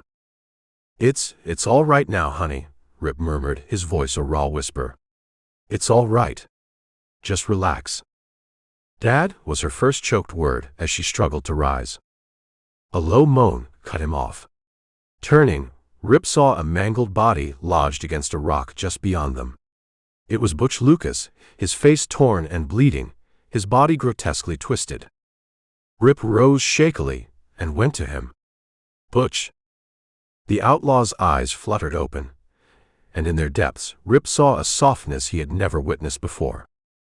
We got her out all right, Butch," Rip said, his voice choking. "The three of us." A ghost of a smile touched Butch's colorless lips. "Good work, Clay," he rasped. "Knew you could win out after that log smashed me. Took nerve, what you did. Me. I'm no good. Never was." A spasm of agony racked him, bringing blood and froth to his lips. "Was going to shoot you down like a dog. Couldn't. You're a real man, Clay. Your runnin' ends here. I'm payin' off for all the hate sufferin' caused you. Your mother." His breath hitched. "You're a Campbell. Forget us. Adios." His body quivered once, then relaxed into a final, sodden stillness. Unconsciously, Rip breathed a fervent, silent prayer, his lips trembling as he drew Butch's bandana up over the still, ravaged face. He rose to find Ellie sitting up, watching the approach of her father and Sal Jackson, riding two outlaw mounts the oldster had somehow captured. Dave Mallory, though still weak, rushed to his daughter's side, then turned to Rip, his eyes filled with a profound gratitude. "I'm beholden to you, son," the old cattleman said, placing a hand on Rip's shoulder. "Wouldn't have staked a yearling on your chances of pulling her out of that. Any man with your kind of courage is good enough for me." "You're forgetting Butch Lucas and Burke Kildea," Rip reminded him, his voice hoarse. "No, I'm not," Mallory returned gravely. "We passed Burke's body over yonder. He'll get a decent burial. As for your brother, I'll take care of my own kin," Rip cut in, "if the law will let me." Sal Jackson looked at him, a strange light in his usually mournful eyes. "The law has nothing on you, Rip," he said, his voice losing its customary drawl. "Do whatever you want with Butch's remains. And then, son, you go on back and keep building up that bar P." Rip laughed, a short, bitter sound. "I'll have to stand trial for shooting some of those 5 pennies, Jackson," he reminded him. "There's no getting away from murder, even if they needed killin'." Jackson looked up at Mallory, and the cattleman actually winked. The oldster then poked Rip sharply in the ribs. "Don't be an idiot, Campbell," he said, his voice suddenly crisp and authoritative. "By thunder! It's not murder when a U.S. deputy marshal knocks off a few renegades that needed killing, now is it?" Rip stared. What do you mean? Jackson chuckled, flipping back his patched vest to reveal a gleaming silver star pinned beneath. His face, suddenly shorn of its doleful mask, was stern, keen, and filled with an undeniable authority. "You're looking at one right now, Campbell," he said. "I'm the critter. And you, son, you've been my duly sworn deputy ever since you bought me out of Henley's jail with that $100, which, by the way, you'll be getting back. Had Henley put me up in there hoppin' to learn something about Butch Lucas's whereabouts from the other prisoners. Then you came along, and Kildea gave me the clue I needed. By thunder, I've been after Butch Lucas for years, workin' with Johnny Bean over in Tombstone." "You mean your name isn't even Sal Jackson?" Rip asked, overwhelmed. The old lawman chuckled. "Just one of the many names and disguises I use to track down vermin like Lucas," he admitted. "Now, you and Miss Mallory best pile onto my horse here. I can see by the way you're limpin' you're not fit to walk far, and neither is she. Dave and I will see you both to the Big M, and then I'll come back for them." He nodded towards Butch's still form. "And while you two are riding, let's just see how much lost time you can make up for.